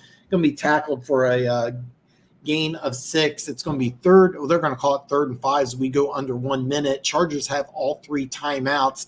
If they get a first down but don't get out of bounds, expect the Chargers to call a timeout right here. Easton Stick back to pass here. He goes deep downfield here. It's going to be incomplete, but there's a flag on the play here. They're going to call Joshua Williams for holding as he grabbed Quentin Johnston here, who had a step on him. It's actually, they're going to give it a pass interference. That's a spot call. Plus it stops the clock. That's a huge penalty for the Kansas City Chiefs. But Quentin Johnston had that's a ticky-tacky one, but Quentin Johnson beat Joshua Williams with a nice move. So great job by Quentin Johnston here, making a nice move on Joshua Williams here. And Quentin Johnson's a guy I think is going to be a good one.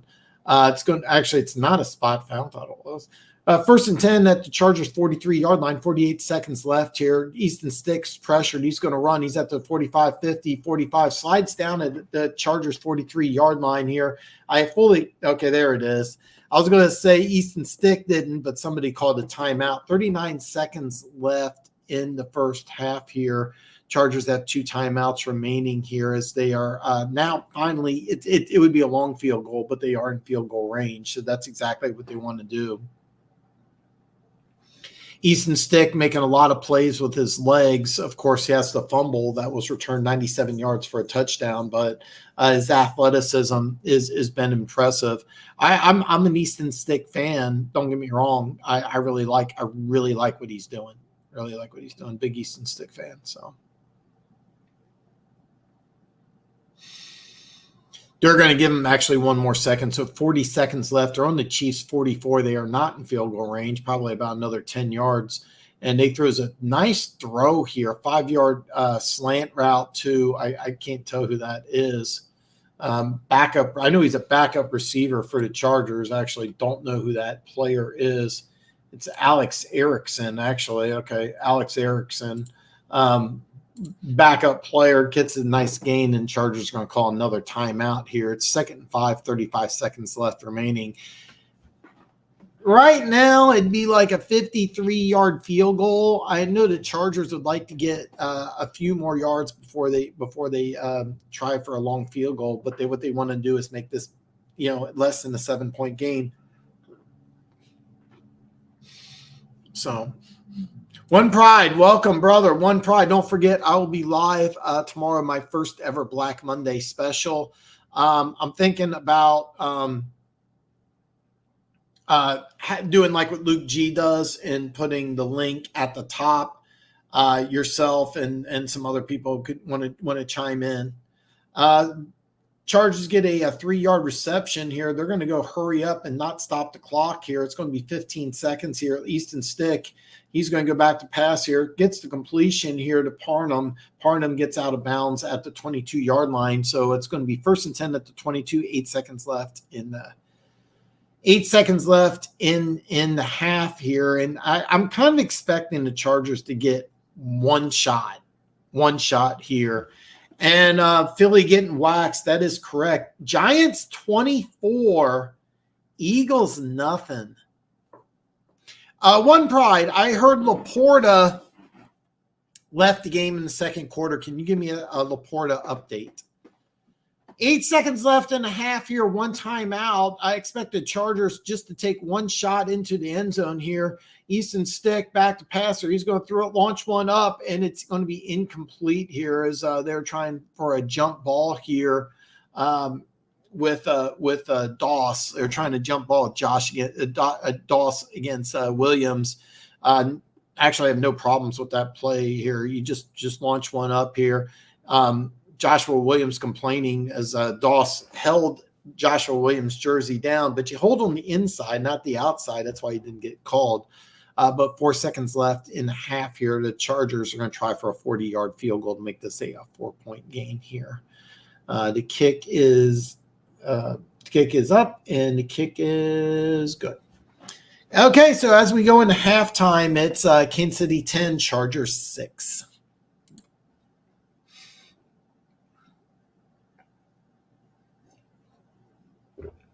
Slasher and Shambles. He came on earlier for a little bit. Kind of a disappointing effort by the Eagles with a chance to win the NFC East. But Giants have been playing better as of late. So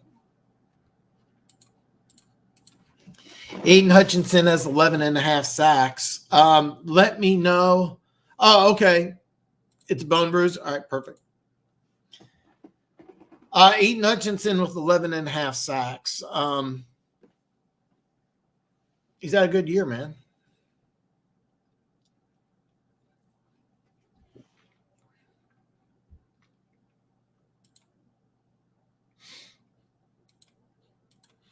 CGJ got a pick and Levi got a sack. Both those things are good.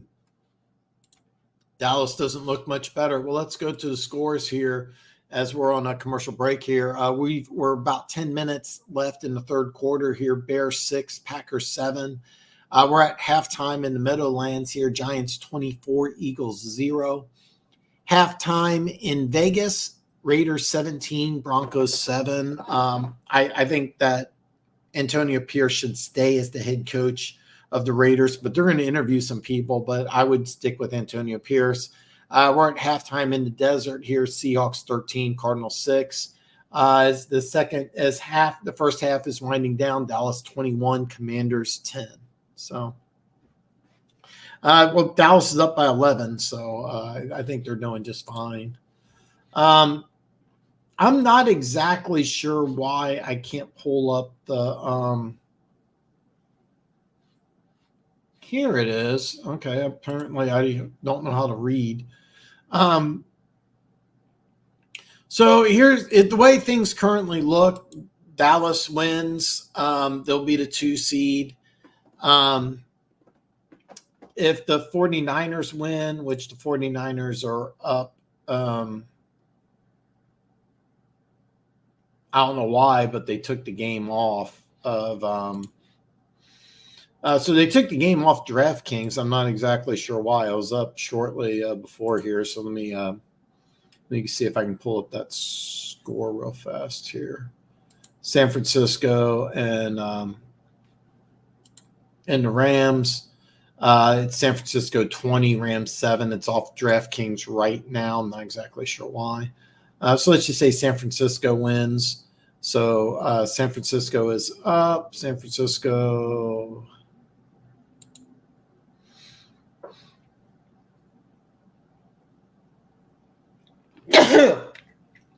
Excuse me. And let's go with Green Bay winning and San Francisco winning. We'll go with Seattle winning, even though it doesn't really matter. Let's just put the Giants winning. If the Giants win, of course, Packers just scored. Yep. So the Packers just scored. So the way it works, Packers are up. We'll put Green Bay as winning. So the way things look like as of right now, as far as the playoff pictures are concerned, it would be Dallas and the Rams and Detroit, Green Bay, Tampa Bay, Philly. That's the way it looks like right now. Of course, the Rams, if they come back and win, they'll be the 6th seed instead of the 7th seed. In the AFC, of course, we got let's do this here. So if the Bills win, Bills will be the 2 seed and Miami will be the 6th seed. If the Dolphins win, the Dolphins will be the 2 seed and Pittsburgh will be the 6th seed and Buffalo will be the 7th seed. Somebody brought up that's lose for Miami because if they lose, then they go to Arrowhead. If they win, they play the Bills again. I disagree. If they win, I think it's a big plus because you play a team that you already beat and you also get to stay at home. So I do think it's a win if they do win, but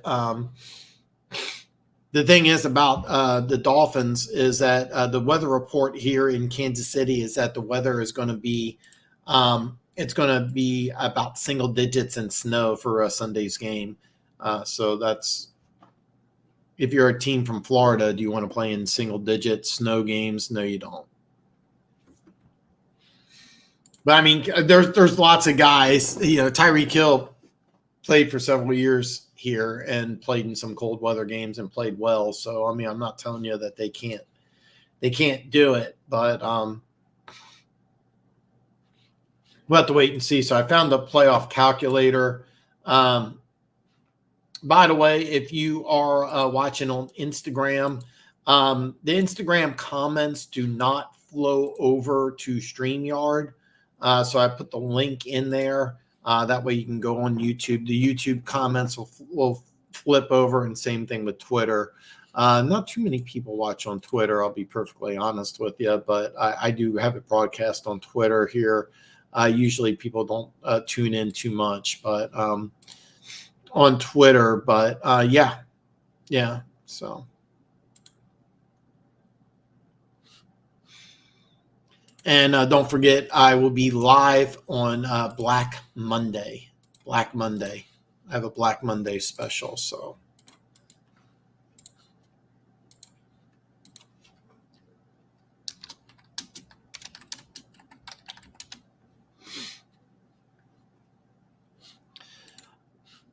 And we're at halftime. In case you're tuning in late, we're up at halftime here with Chiefs Chargers. It's Chiefs 10, Chargers 6. The only touchdown in the game was a Charles Montague strip of Easton stick picked up by Mike Edwards and run 97 yards for a touchdown. It's the only touchdown in the game. Blaine Gabberts looked sharp. Chiefs starting tackles both of them went down. Wanda Morris was the backup tackle, and Lucas Nang is playing right tackle. What happened is that Jawan Taylor, who was not playing in the game, took over at left tackle when Wanda Morris went down, and he went down. So Joe Thuney, who was going to stay out for the game, is moving over to left tackle. We'll have to see after halftime what the tackle situation is. Wanda Morris had a head injury and is being evaluated. But we'll have to see what happens. No, one pride asked, are the Saints in? No. Here's what has to happen. If Green Bay loses and the Seahawks lose, then the Saints make the playoffs, but they need both teams to lose. Tampa Bay, thanks to winning a 9-0 game against Carolina, the Bucks win the NFC South. And they're probably going to play the Eagles. But keep in mind, I wouldn't rule the Eagles out yet. I know they're down 24-0 on the road, but the Eagles can make some things happen. But as of right now, it looks like it's going to be Bucks-Eagles in that opening round. No, I've been saying for a long time, I believe the Saints were going to win the division. They were my pick to win the division. I kept on saying that they're going to get into the playoffs, and I'm a liar. I'm a flat-out liar. So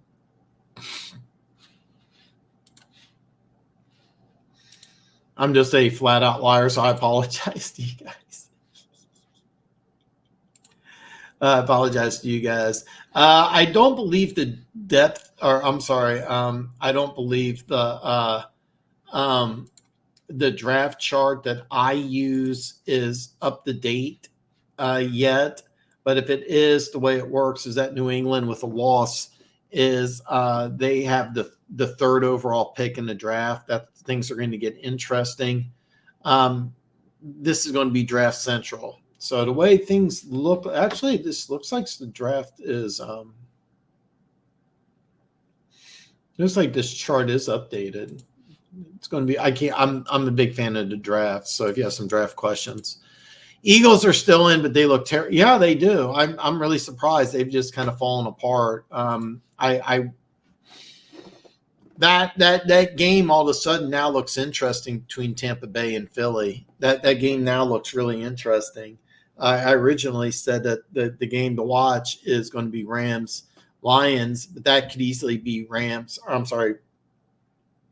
Lions, but that could easily be Packers and Lions, and that would be a lot of fun. You have the division rival that split the series. So who are your predictions on who gets fired? I think Ron Rivera is gone. I think Arthur Smith is gone. Those two I firmly believe are gone. After that, I'm not really sure. I mean, we got three teams already. But I think Arthur Smith and Ron Rivera are definitely gone. Eberflus has been doing a good job in Chicago. That's iffy. New York's kind of been playing better. I thought there's a possibility New York. It would be unusual because Dable won Coach of the Year last year, but you never know.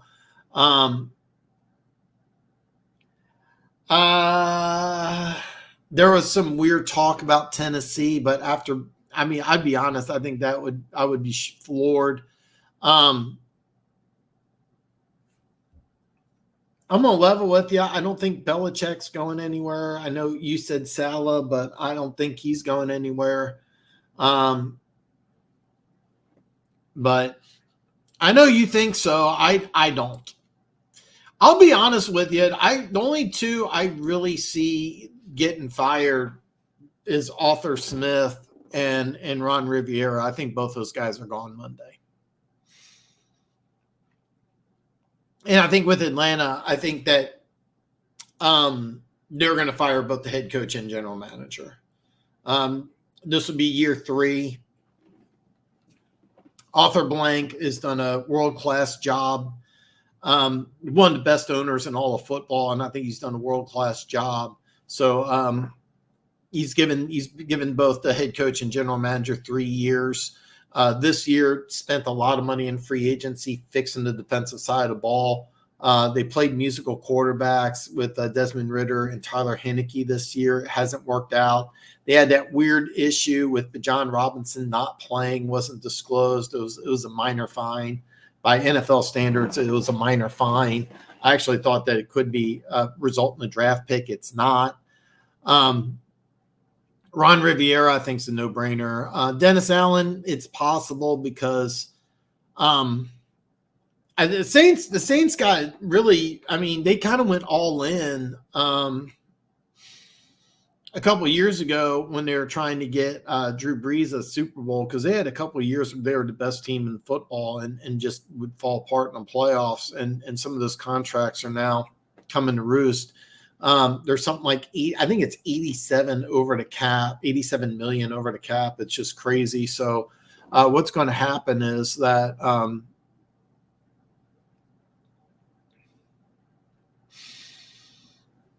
it could be. It could be. You may have to you might want to bring in somebody with no experience and say, hey, look, we're just going to blow this team up and go from there. But I don't think so. I think Dennis Allen has done a pretty good job. Derek Carr really hasn't worked out. But, yeah.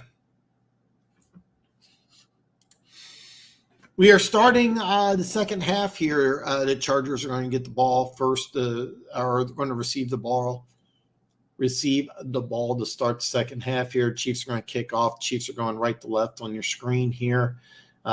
Chargers are going to actually return the kickoff here. He's going to return it. He's got some room here. He gets outside. It's sprinter from TCU. Breaks the tackle from Butker. Gets out of bounds at the 40. Nice job by the Chargers returner, rookie 7th-round pick out of TCU, Darius Davis. I forgot his name for a second. If the Bucs win that game against Philly, Baker will get paid if Baker has a good. I think so. He may not get paid in Tampa. That's going to be a very interesting name because you have a lot of young quarterbacks, and you have some guys like Baker. You're watching here, Blaine Gabbert's a guy on a 1-year deal. If you watched, who Gardner Minshew yesterday. That's not Gardner Minshew's fault. They put in Tyler Goodson, 4th and 1. Hit bounces right off his hands. I feel terrible for the kid. Really like that player. Just dropped the ball, and I mean that's not Minshew's fault. I have no idea how good Sam Darnold and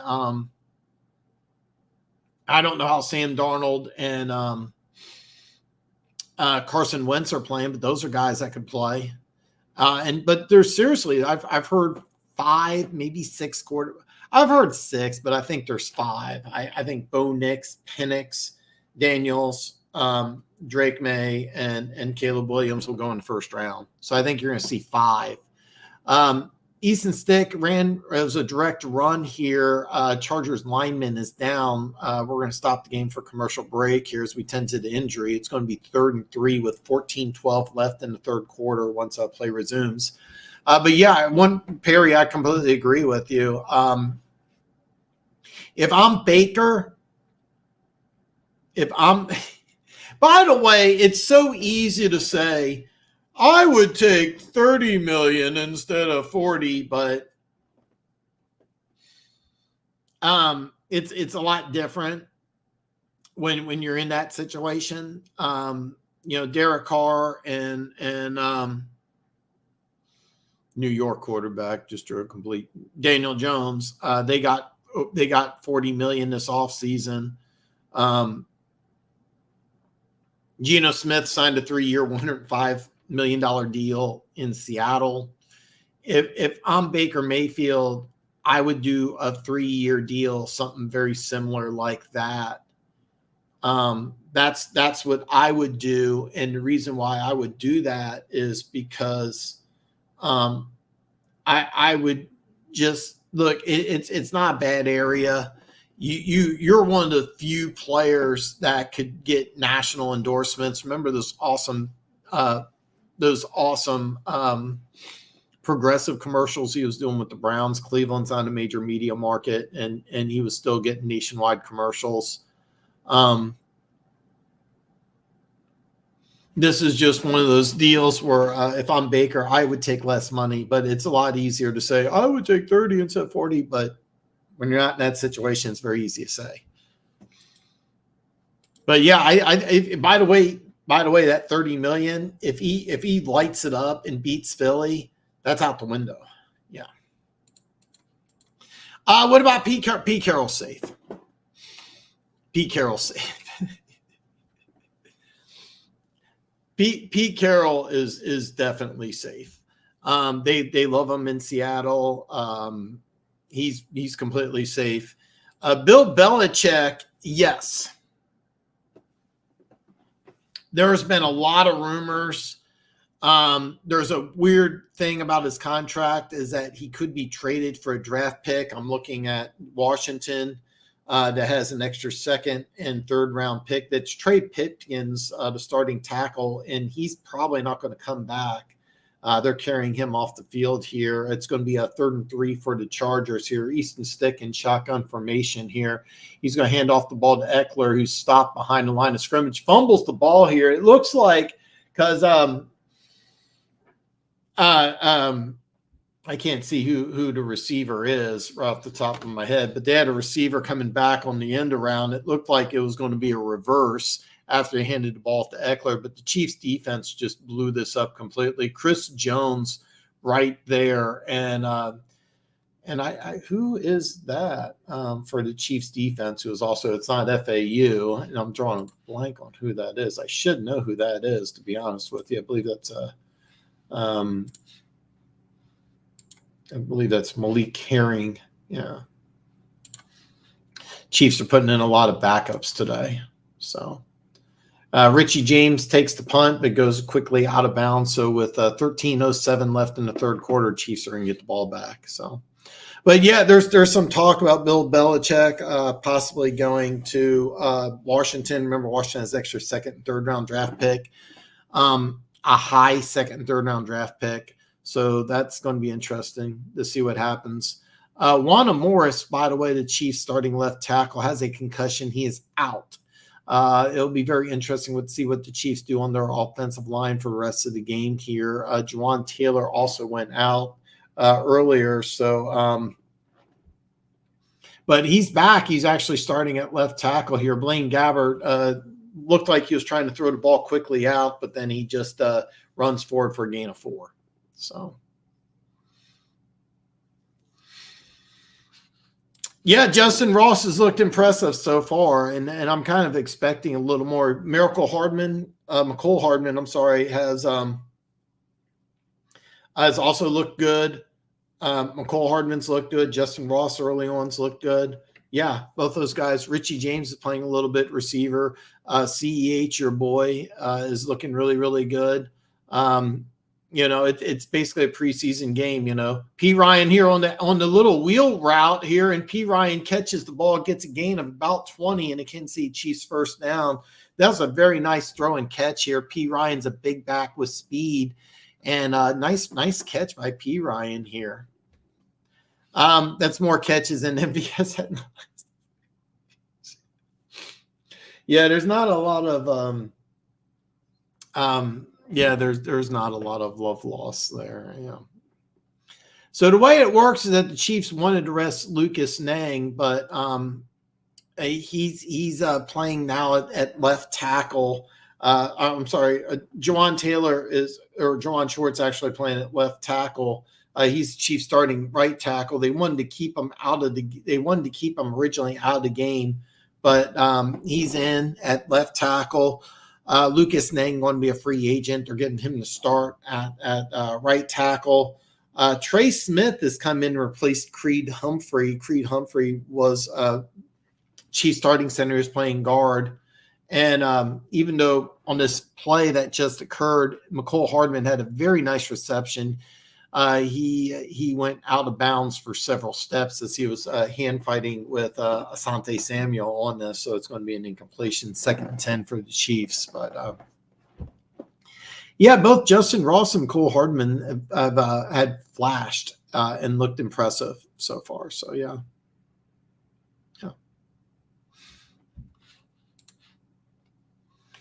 First, 2nd and 10 here at our own 45-yard line. CEH is going to go around the right side here. He's going to be stopped in the backfield for a loss of 7. So it's going to be 3rd and forever here. Nice play. The Chargers going with a lot of younger players on defense. Chargers got some interesting things that they're going to do this offseason. They got some high-priced players on that defensive front 7, guys that and Derwin James. That when this season's over, it's going to be very interesting to see what they do. But it's going to be an interesting off season for the Chargers. Is not only they going to get a new head coach and general manager, there could be a lot of turnover on this team here. They're going to call it 3rd and 15 here. Blaine Gabbert's back to pass here. He's going to throw it across the center here. Richie James catches it, but it's only a gain of 10. Very nice throw and catch, though, as just a little dig route here, but it's going to be short of first down. Chiefs bring on the punting unit. So.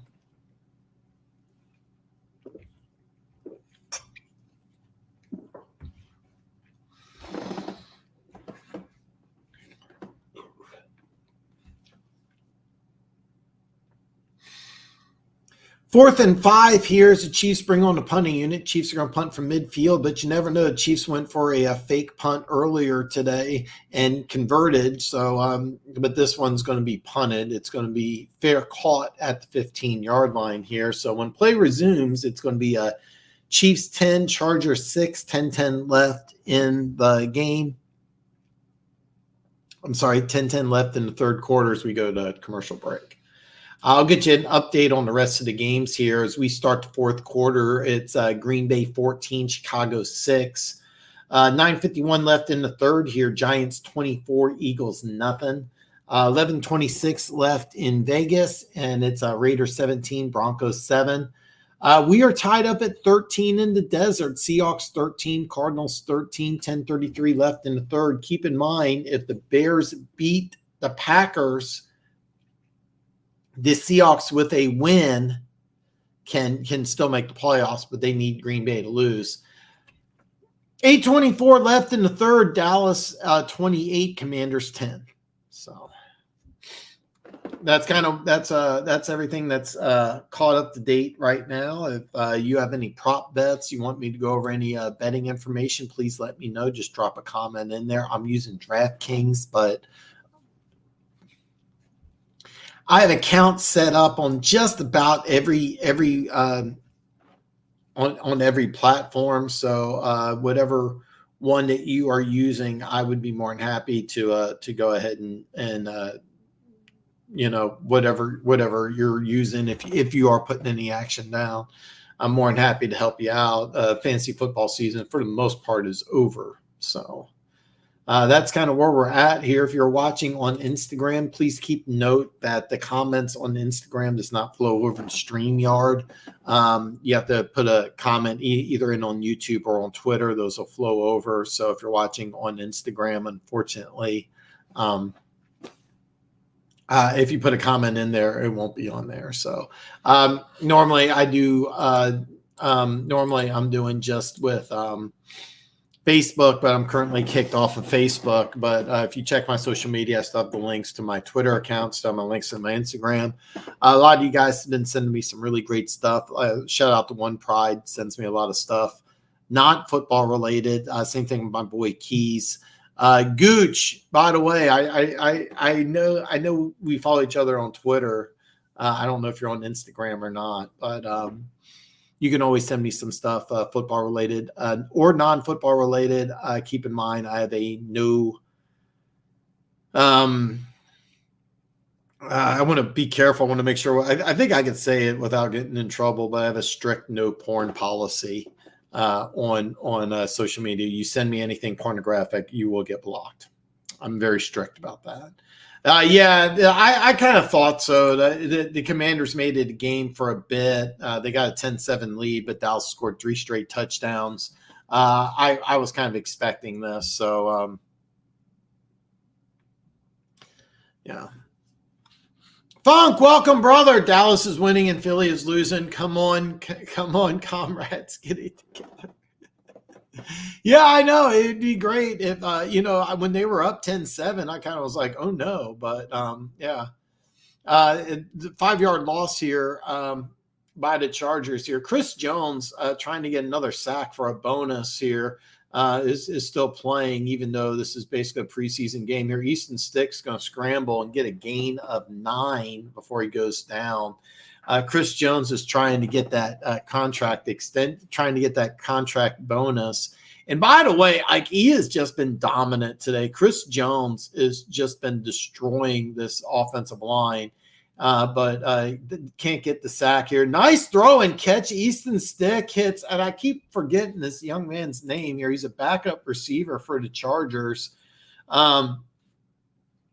It's Alex Erickson. Played at the University of Wisconsin. He's basically a backup. So Easton Stick here, as they go tempo here, he's going to throw it to Doss, who gets a nice gain of 6 before he goes down. A lot of backups here, but I'm sorry, that was Smart, not Doss. A lot of really good players here from the Chargers, and Chargers, hey, look, a lot of things are going to happen. New general manager, new head coach next year. It's going to get a little creative. So, 2nd and 4 here from midfield here. Easton Stick in shotgun formation here. He's going to throw a quick one to Joshua Palmer. He's going to score it up to the 45-yard line to gain a 5 and a first down here.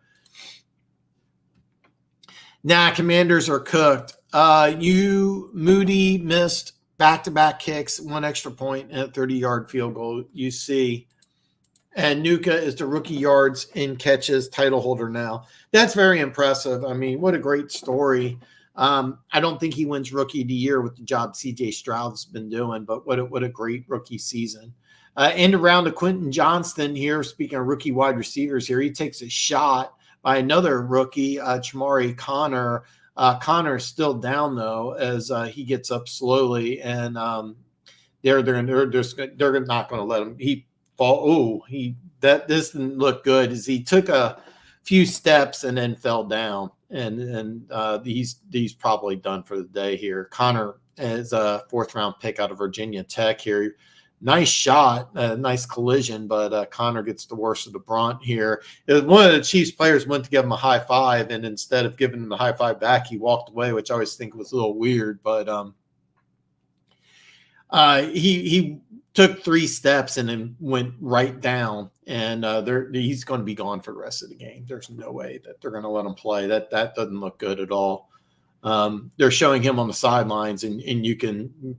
I've watched. You don't need a doctor until he got a concussion, so he's going to be gone for the rest of the day. 2nd and 4 here for the Chargers. They're Easton stick and shotgun formation here. They run the old school option here, but this is blown up here. I don't even know who that is. That blew that up for the Chiefs here. It's number 31, and I'll be honest here. I don't know. Is that Devin Bush? No, it's not Devin Bush. I actually don't know who that is. That's Nick Jones. That's Nick Jones, 7th round pick out of Ball State. That's the first time I've seen him make a play. And as I was looking up to see who Nick Jones was, Parham got a 30-yard completion downfield. So, folks, we got a ball game here in L.A. Nice throw and catch here as Parham gets in the open field here.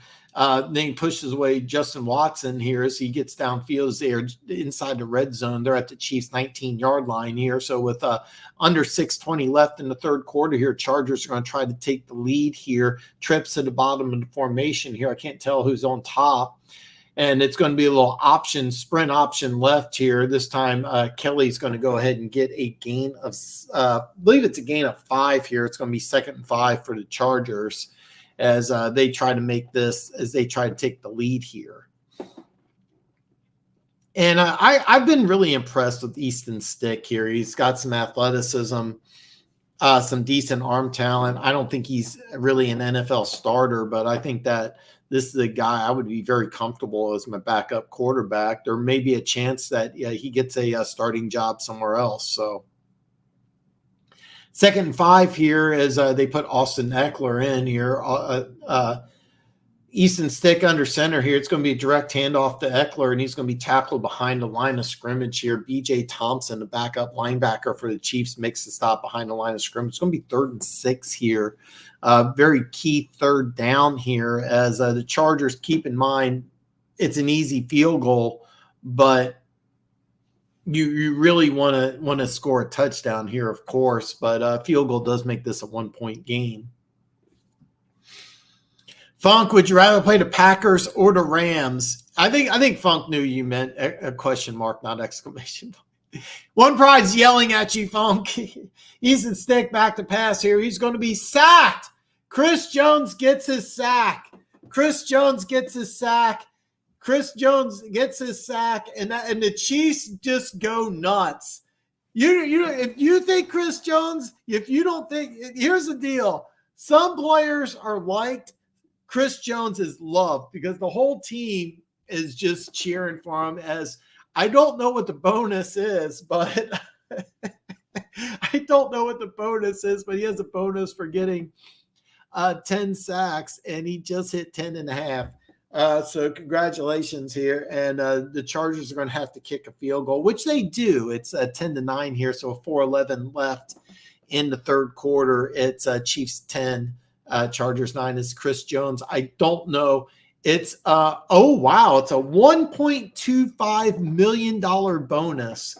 So Chris Jones just made $1.25 million on that sack. Nice bonus for Chris Jones. So I should have known that going into the game. I apologize. So Funk, One Pride's asking if you'd rather play the Packers or the Rams, and that'd be interesting. I'm going to answer. I'm going to answer this question here. If I'm the Lions, I would rather play Green Bay, and I know Green Bay beat you, but you're familiar with this team. I think I would rather play Green Bay. I really would. The Rams.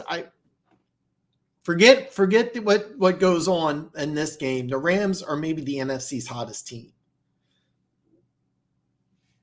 I would not want to play the Rams right now. Pride, I don't care. I just want to win in the divisional round because we'll probably get Dallas in Dallas again. The way it works out is that's probably what would happen. Again, Dallas, LA, that's a coin flip, but if Dallas wins and you guys win, then yeah, San Francisco would end up playing the winner of Philly, Tampa Bay, and we'll break it all down as we'll have by the end of today. By the end of the Chiefs game, we'll have the NFC playoff picture sorted out completely, and I'll let you know who's playing who, but we don't know when. I'm going to say this. If LA plays Detroit, that will be the game that's going to be on Monday. I would be very shocked if they, and to be honest with you, it wouldn't surprise me if you put Packers-Lions as the Monday game. But you could very easily have it be LA and Dallas because it's two major media markets. So that has a lot to do with it. The AFC is completely different. The AFC is completely different. So with the AFC, we have to wait until tonight. But I'll go over all that with you. So if Buffalo wins, which I predict, Buffalo will be the 2 seed. They will play Pittsburgh in the first round, and Miami will come to Kansas City. If Miami wins, here's where it gets fun. Miami will host Buffalo again next week, and Pittsburgh would come to Kansas City. And somebody put a comment in. They think it's a lose-lose for they think it's a lose-lose for the Miami Dolphins. I don't think so. I think hosting a playoff game, even if you do play a team that you already played the week before, I still think that's a win. The weather report early on in Kansas City, it's supposed to be single digits in snow next week. So a team from Florida, I don't think does want to come to Kansas City. I think a team like Pittsburgh, on the other hand, a team that runs the ball might have an advantage in inclement weather. But we'll have to wait and see. We're going to have to wait and see till tonight. But the NFC playoff picture will be completely wrapped up at the end of this game. So Blaine Gabbert's going to give the handoff to P. Ryan. He's going to go around right tackle for a gain of 2 here. And I've been really impressed with Blaine Gabbert. I mean, you can see the athleticism. You can see the arm talent. Ideally, nobody wants to see the best player in the NFL go down. But last year, or actually a couple of years ago, when Patrick Mahomes missed some games, Chad Henne came in and even led the Chiefs to a victory. Backup quarterback. Look at all the quarterbacks that are going down. So having a backup that can operate the offense is very, very important. Blaine Gabbert here, pressured but scrambles for a gain of 6. It's going to be a 3rd and 3. A gain of 5. So it's going to be 3rd and 3 here as we go under 3 minutes left in the third quarter. And the number one thing about the Kansas City Chiefs is that the offensive line had some injuries. You want to make sure that you're not banged up here. Joe Thuney is now playing left tackle here. Lucas Nang's playing the right tackle. Creed Humphrey they've been rotating players, but Creed Humphrey's playing at the right guard here. So it's very interesting what the Chiefs are doing around the offensive line is that they're kind of matching with different players on the offensive line. But basically they're down to their 4th option at left tackle. But Joe Thuney's actually played a game at left tackle for the Kansas City Chiefs, played really well too. So. Yeah, and I'll be honest with you, I would not pencil that as a win. I think you guys may be overlooking the wild card round. I'm really glad you said that one, Pride, because I don't want to be the bad guy. But I mean, there is a question if you even get down. But I'm sorry, there's a question if you can get around the first rounds. Michael P. Ryan having a nice game here. Scored it outside for a gain of 10 here. He did lose the ball when he hit the ground, but he definitely was down.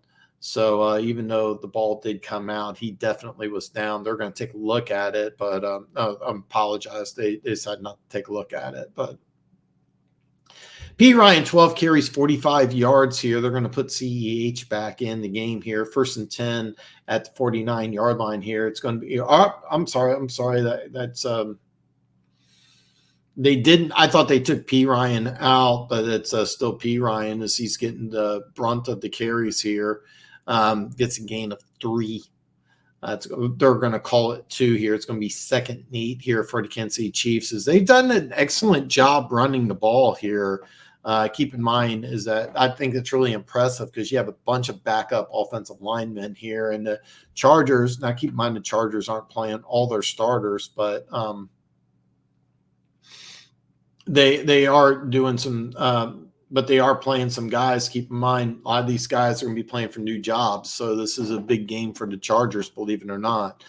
They had McCole Hardman in the backfield, and as he takes the handoff, goes around the right side for a gain of 4. It's going to be a 3rd and 4 here as we go under 30 seconds left in the 3rd quarter here. 3rd and 4 for the Kansas City Chiefs as they are inside Charger territory. Number one thing you want to do, obviously, is just stay healthy, but you want to see what you can do here. CEH is going to enter the game here. It's going to be an empty set. CEH is at the bottom here. 2 receivers to the top, 2 to the bottom. And CEH here. It's going to be a quick throw, and pass is deflected, and it's going to be 4th down. It looked like somebody moved early, but it doesn't look like a flag was called, so.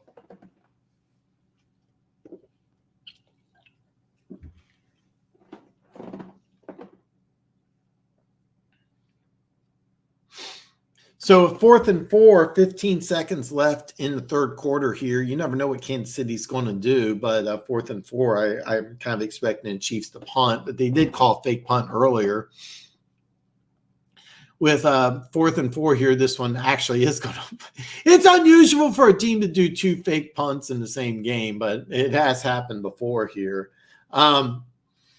This one's going to be fair caught at the 8-yard line. So with 8 seconds left in the 3rd quarter, Chargers are going to take over down by 1 with 92 yards to go. 8 seconds left as we go to commercial break. It's a Kansas City 10, Chargers 9. And let's get you caught up on the action here. Green Bay extending the lead. They're up 17-9 with 10:54 left in the 4th quarter. Still a shutout here. Giants 24, Eagles nothing. 1:15 left in the 3rd. In Vegas, we have Raiders 17, Broncos 7, 3:25 left in the 3rd. Antonio Pierce making a very strong case to be the Raiders head coach. It's what I would do. We are tied up in the desert, 13 all with 2:06 left in the 3rd. And in Washington, we have Dallas 35, Washington 10, 1 minute left in the 3rd. So you are now officially all caught up. If you have any prop bets, you're doing in-game action, or have any bets, anything specifically that you want me to go over, I am logged into DraftKings, but I have accounts on just about every betting platform out there. So if you are looking at doing something, if you're want me to go and check out something different, I'm more than happy to log on. Like I said, I have accounts with just about every betting platform out there. Don't forget, I will be live tomorrow night, my very first Black Monday show. We will go over all the head coaching positions that are going to be open. We'll go over some general manager positions are going to be open. I've broken down the 3 that are already open before. I personally think the Raiders is the best job available. I would rank them Raiders, Panthers, and Chargers. I think the Raiders job is a good one. I also think Antonio Pierce should get it. I like the Panthers job more than I like the Chargers job, but the one thing is with the Panthers job is that the head coach was fired, not the general manager. And this was the guy that helped orchestrate the trade to get Bryce Young. So, I mean, you lose the number 1 this year, which is the number 1 pick in the draft. And then you also give up a number 2 next year to Chicago. So Cowboys getting the 2. Yeah, well, I mean, it shouldn't be a surprise, man. It shouldn't be a surprise. I think we were all expecting that. I was not expecting Philly to lose, though. I'll be honest, and I wouldn't have expected 24-0. Okay, Chargers go an empty set here, but Austin Eckler is going to move back. The Easton Sticks right here, trips to the top of the formation, earn a motion. James here, Easton Stick going back to passer. He wants to go deep, but he's going to hit Parnham across the field here. He's going to get a 15-yard gain and a Chargers first down. So at the end of 3, it's Chiefs 10, Chargers 9. And Easton Sticks looked impressive, folks. This is a guy that I don't think will get hit up to be a head coach, or I'm sorry, to get a starting job, but I think he's an excellent backup. And if I'm Chargers fans, I really got to like that, because you have a young, cheap option as the backup quarterback for your superstar Justin Herbert, who signed that $253 million contract this offseason. So you have some good things. You have some good things in play at the quarterback position. And that's the number one thing that's you like about the Chargers job, is that you have a superstar quarterback in Justin Herbert. Quarterback's open. The rest of it's murky. The rest of it's really murky. But LA's a positive for some people. It's a negative for others. I'll be honest, I've never been to LA. I don't really think I would enjoy it. It doesn't seem like something I would enjoy, but you never know. You never know. I may visit. I may visit one day and just be like, hey, this is pretty cool. California doesn't just seem like a place that's California doesn't seem like a damn place. Let's just say it that. I apologize. My nose is itching really bad. So talking about California is making my nose itch.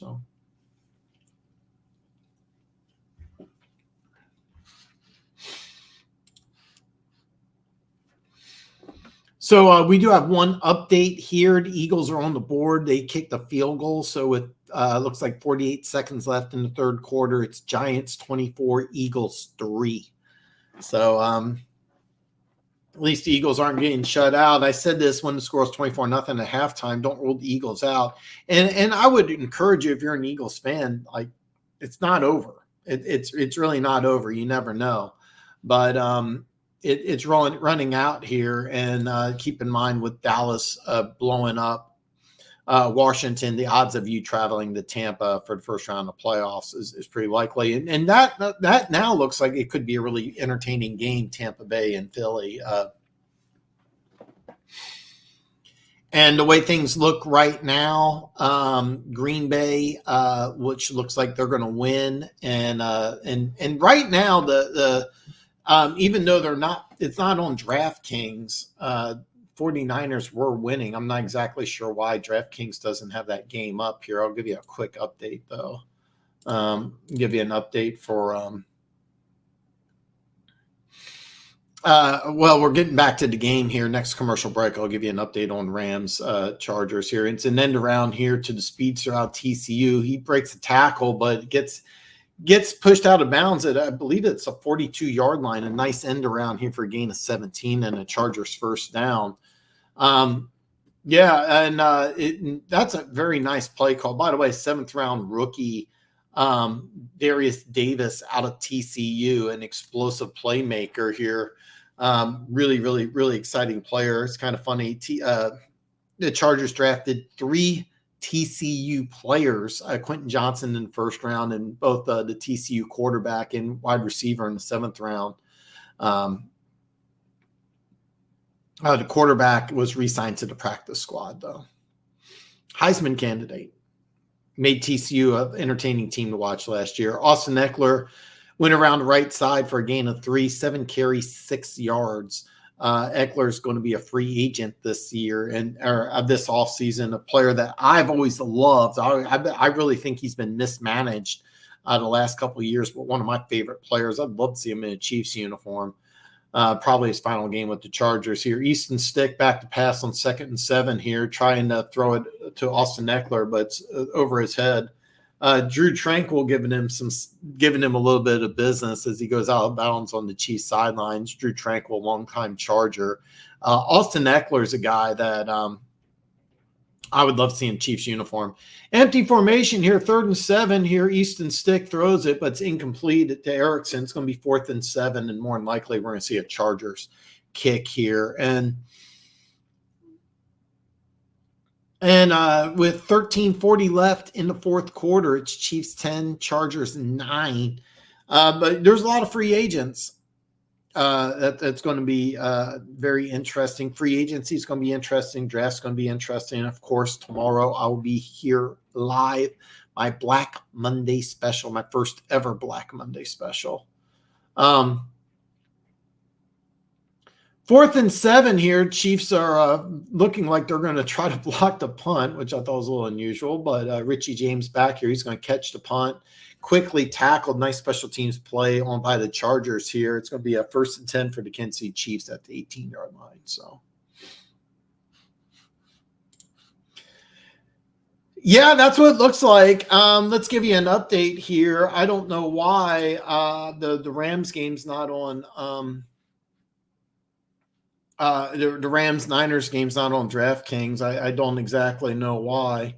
But for whatever reason, they're not putting it on. But it actually looks like it's an entertaining game. Niners are up 20-13, but the Rams have the ball, and they're also in 49ers territory. So I'm not exactly sure why they're not. The game's not on DraftKings. I mean, I don't really have an answer for you because the Chiefs game's on DraftKings. They got multiple backups in there, so I don't understand why the 49ers Rams game is not available. Don't have an answer. Don't have an answer for you, but it looks like there's a play under review in the Rams 49ers game. It's 10:08 in the 4th quarter. So, well, I mean, it's too soon to tell, but as of right now, it looks like you would play the Packers, and that'd be a lot of fun. And I would personally have that be the Monday game because it's the only game with division rivals. But LA and Dallas also makes a lot of sense because it's just 2 major media markets. If you're not aware, there's 2 games on Saturday, 3 on Sunday, and then 1 on Monday night. And I would have Detroit be the Monday night game, whether it's against the Rams or the Packers. That's the way I would do it. I think if it's the Rams, then definitely that will be the Monday night game. I would have Detroit Green Bay be the Monday night game, but you never know. You never know. And we don't know what's going to go on in the AFC. We don't know what's going on in the AFC. So don't know what's going on in the AFC, but the NFC by the end of the day today, we will have that playoff picture matched up. We'll have the whole playoff picture ready for you. I'll go over that. We'll go over the lineups, but we don't know who's playing when. But my video will come out Tuesday afternoon.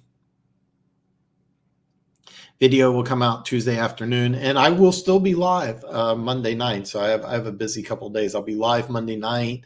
I have my picks video, and then Tuesday I'll be live with George, a.k.a. Riley Panadekis. And I'm butchering that name. God, I hope he's not hearing that. Maybe the NFL's bet. I think the number 1 NFL handicapper in the world. Nobody does sports betting better than George, and he'll be live Tuesday. There is a possibility also I'm going to have Pete's Takes.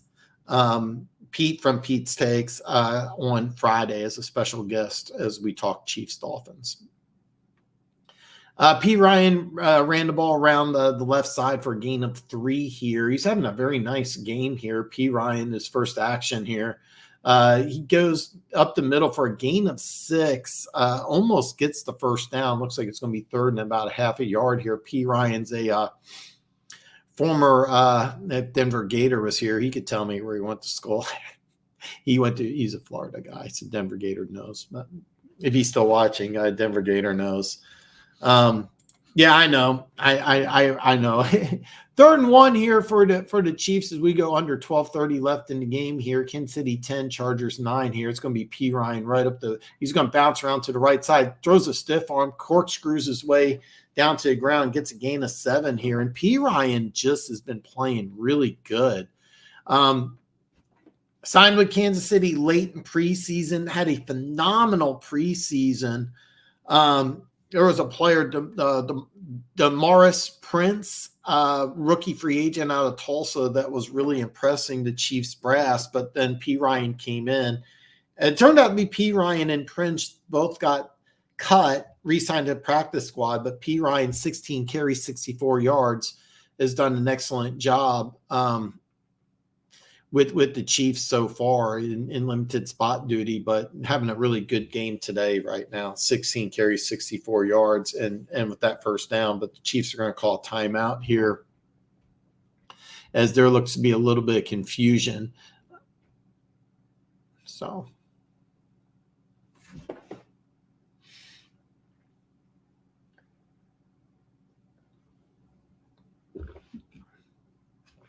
they're showing Chiefs Dolphins clips when they played in Germany week 9. Chiefs won 21-14, and it was a pretty good game, even though it started off being a blowout. Chiefs jumped out to a 21-0 lead, and then Dolphins really looked impressive in the second half. It's going to be a fake handoff here. It's going to be a throw to Hardman, and Hardman drops it. It's going to be 2nd and 10 here for the Chiefs as Hardman just dropped the ball.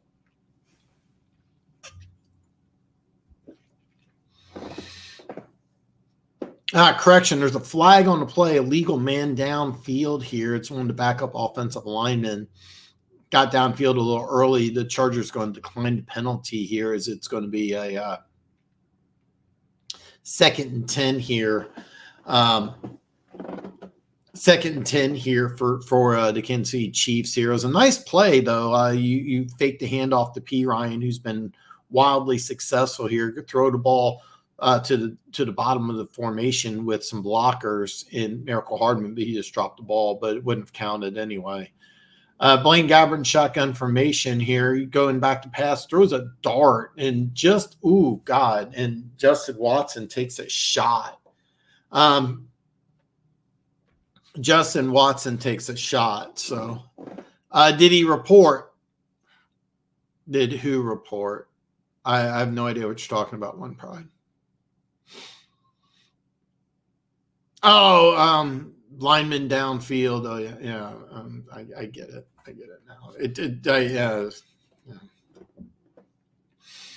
3rd and 10 here for the Kansas City Chiefs here. It's trips to the top of the formation here. Noah Gray to the bottom. P. Ryan motions to Blaine Gabbert's left here. It's 3rd and 10 for the Chiefs here. Blaine Gabbert back to passer. He's just going to drop it off to P. Ryan. P. Ryan's going to jump over a defender, but he's going to be tackled short of the first down, gets a gain of 7 here. So on 4th down, Kansas City Chiefs are going to punt as we are going to go down to 11 minutes left in the game. It's going to be 4th and 3, and the Kansas City Chiefs are going to punt.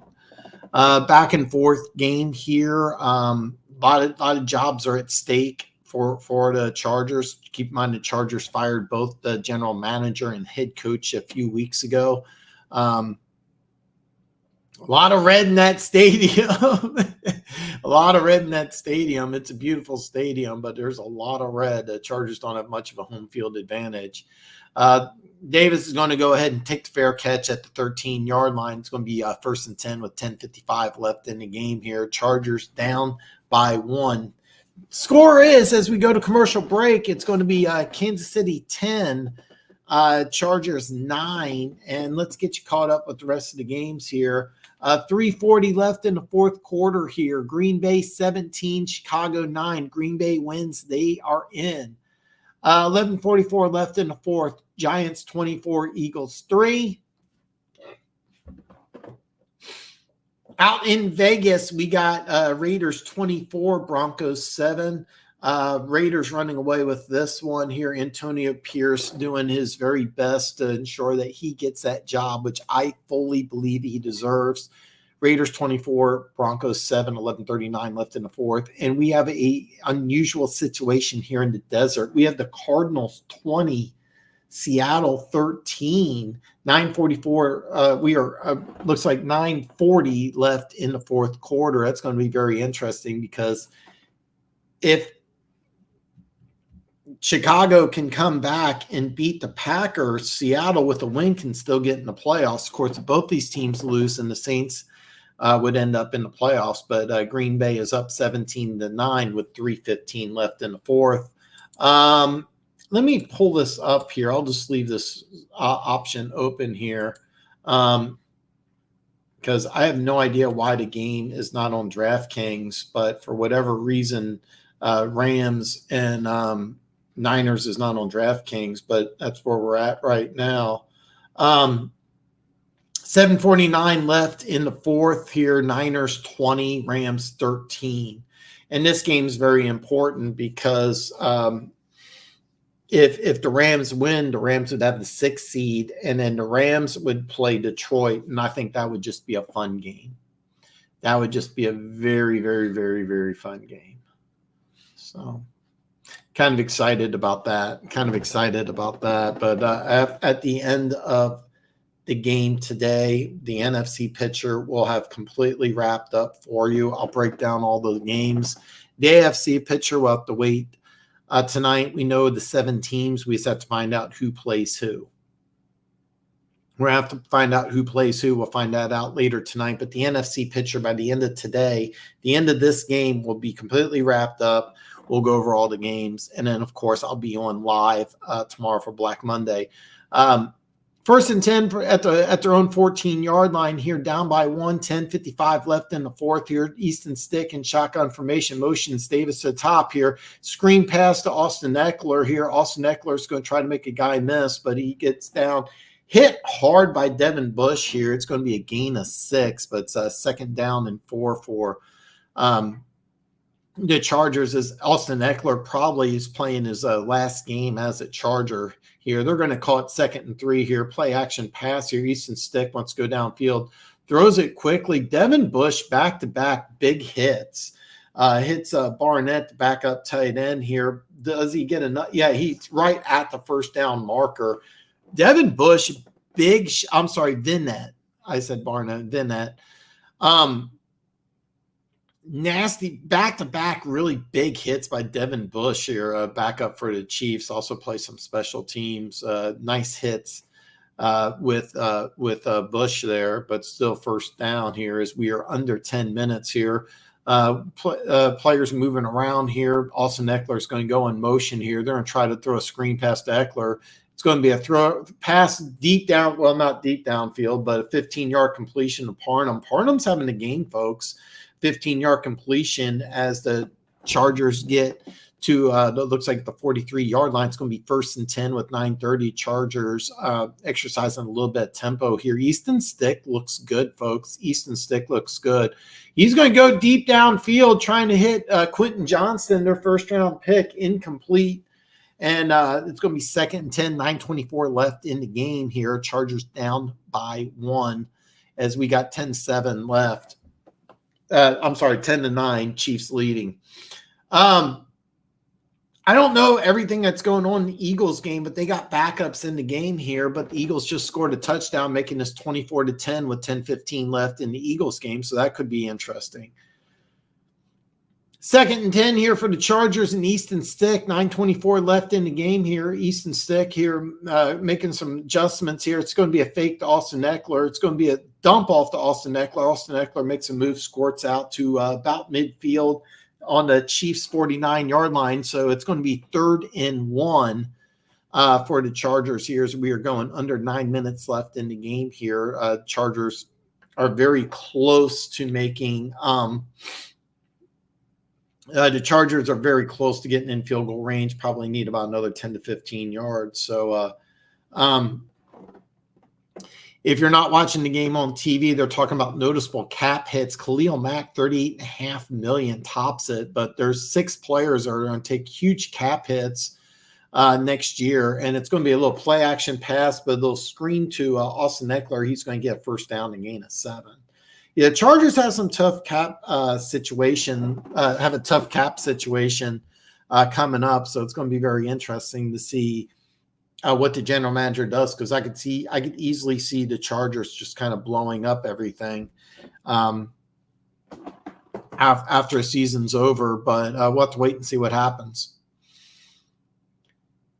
We have the play clock has stopped at 8:30. I'm not exactly sure what's going on, but what they're reporting is that 6 players are going to eat up $181 million on the cap next year. Just six players. So some of those players probably won't be back. And I'm not exactly sure why, but there's been a stoppage here. It's 8:30 left in the game here. Chiefs are up 10-9. They're putting 2 seconds back to make it 8:32. It's going to be 1st and 10 for the Chargers here. I'm not exactly sure what's going on, but they've stopped the clock, and now they're starting the clock back up here. 8:30 and counting here. The Chargers are on the Chiefs' 42-yard line here. Easton Stick in shotgun formation here. Austin Eckler to his left. Easton Stick back to pass here. It's going to be deflected at the line of scrimmage. Chiefs are going to pick it up, but they're going to whistle it dead and call it incomplete here. So it's going to be a 2nd and 10 for the Chargers.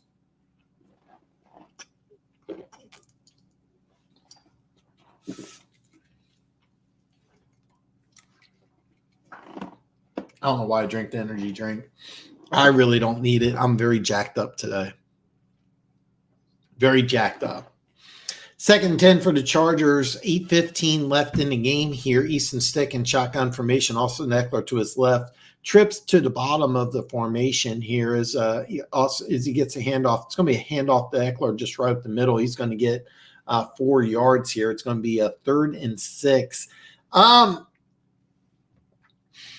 I would expect, unless there's a negative play, the Chargers to go for it. I think it's just too much. I think it's too – Chargers go ahead and snap it quickly, and they throw it to I cannot remember that guy's name, but he is down. And I should remember his name. He's had about 7 catches today. Alex Erickson, and he is down. Joshua Williams gave him a shot. He's still down. It's going to be 4th and about 2. I don't think the Chargers are – I think Chargers are going to go for it. I really would be shocked if they want to try the long field goal. I think it would be about a 53-yarder from this distance. I believe that the pass was caught at the 35-yard line. Being that's 4th and 2, I think Chargers are going to go for it here as Erickson's still down on the ground here as we're going to go ahead and stop for an injury timeout. So when we resume, it's going to be 4th and 2. We're going to find out what the Chargers are going to do. The Rams-49ers game is taking an interesting turn. The Rams have scored a touchdown and converted on the 2-point conversion. It is Rams 21, Niners 20 with 4:56 left. And this is really interesting here. It's really interesting here as Darnold and Wentz are having some fun here. Wentz apparently looks like he's having a good game. So this is going to be very interesting here. I'll keep tabs on this. The Packers game went off DraftKings, but Giants-Eagles are still 24-10, 6:45 left in that game. Broncos scored a touchdown. It's still Raiders up. Raiders 24, Broncos 14, 8:15 left in the 4th. And with 6:20 left in the 4th in the desert here, Arizona's still up 20-13. This game's almost over. 3:18 left in the 4th. Cowboys 35, Washington 10. And I'm gonna let me see if I can get you an update on get you a quick update on what was the other game that we were missing? Green Bay and Chicago. Green Bay and Chicago. We'll get you an update on Green Bay and Chicago. 2-minute warning here on this game here. It's Packers 17, Bears 9. And it looks like it's Green Bay's ball. So it looks like, okay, so the clock just went to 34 seconds. This game looks like it's almost over. So that's why it's taken off of DraftKings here. Looks like there's 34 seconds left in the Packers-Bears game. Packers got the ball.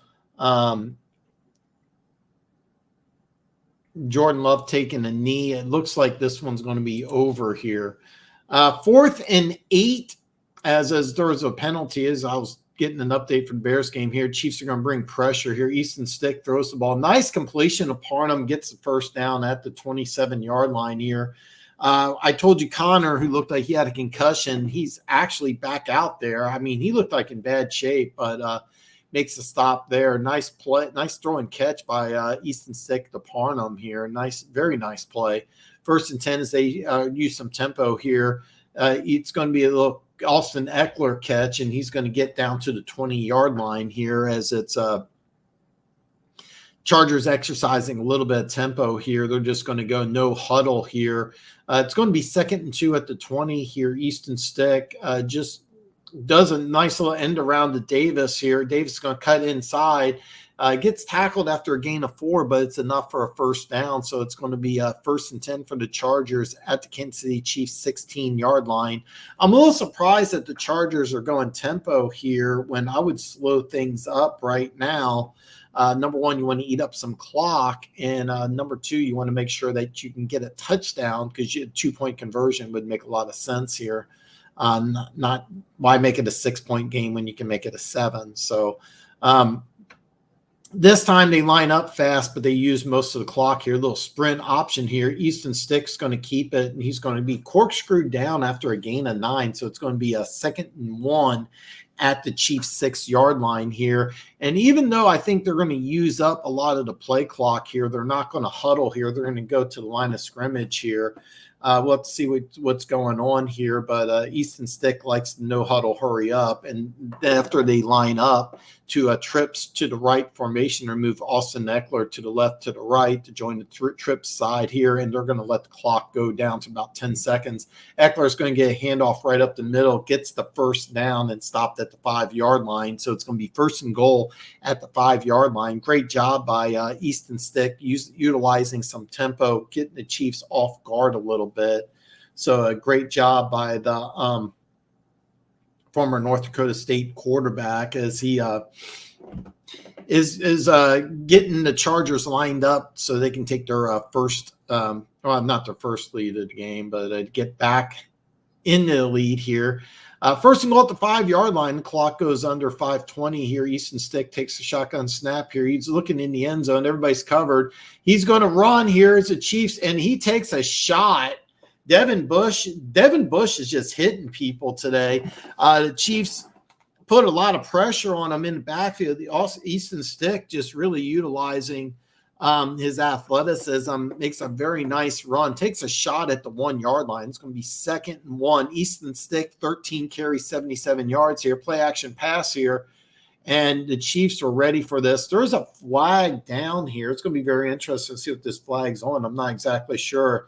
I think this is going to be on Joshua Williams here, but I'm not exactly sure what the flag is going to be. But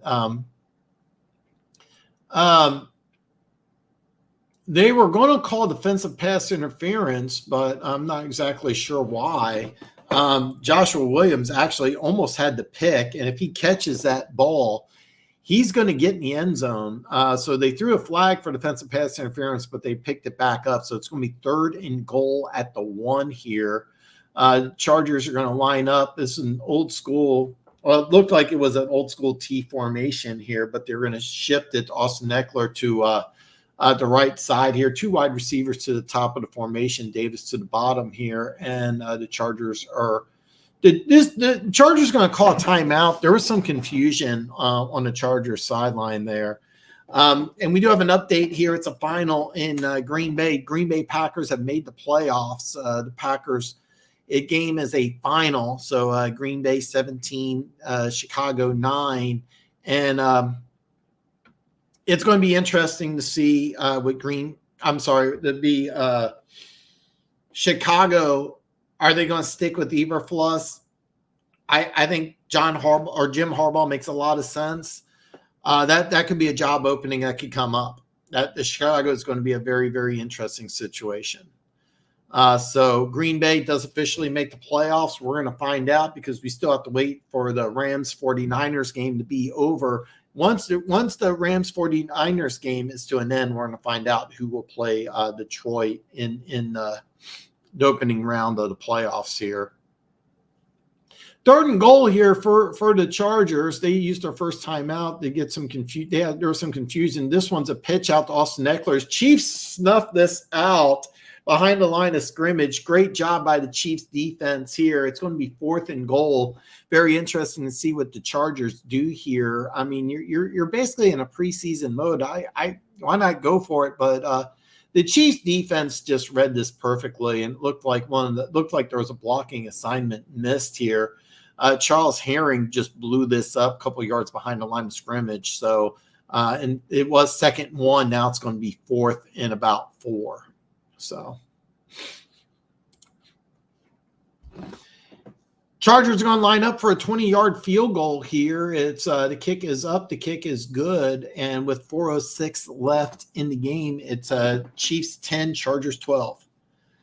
Charles says he's sorry the New Orleans Saints have been eliminated from playoff contention. Yeah, Charles, I kept on saying that they are gonna go to the playoffs, but I'm wrong here. And the Seattle Seahawks have been eliminated from the playoffs as well.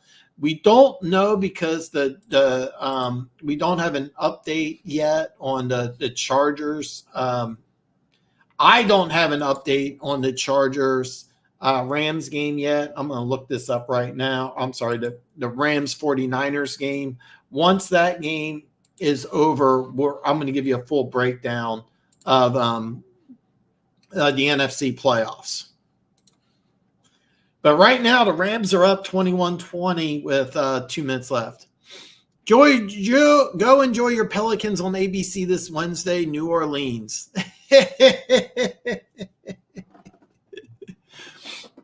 One Pride fully believes that Dennis Allen will get the axe. I do not, but we're going to find out on my special Black Monday show. So, Charles, if you are available tomorrow night, I hope to see you in the comments here as I'm going to do my very first Black Monday show. So we got 3 coaches that are fired already, 2 general managers, and we're going to wait to see what happens on the famous Black Monday. Back to LA here with 4:06 left in the game. It's Chiefs 10, Chargers 12, and the Chiefs are going to go ahead and get the ball 1st and 10 at the 25-yard line. We're going to see if Blaine Gabbert can lead the Chiefs to a come-from-behind 4th quarter victory here. It's going to be interesting to see what Blaine Gabbert can do in this situation here. LaMichael P. Ryan has played phenomenal. He's been getting almost all the carries here in the second half here. He's had a great game. He gets the ball again. It's going to power forward for a gain of 3. So it's going to be a 2nd down in a short 7, long 6. I'm not exactly, they're going to call it a short 7. Chiefs are using multiple backup linemen and guys out of position. Creed Humphreys, normally the center's playing guard. Joe Thuney's who normally plays guard, is lined up at left tackle. Multiple Chiefs players went down with injuries, but offensive line's still been playing good. We got a Blaine Gabbert in empty formation here, trips to the top here, 2 receivers to the bottom here. They're going to do a quick throw, but quickly snuffed out by Khalil Mack as he swats the ball down.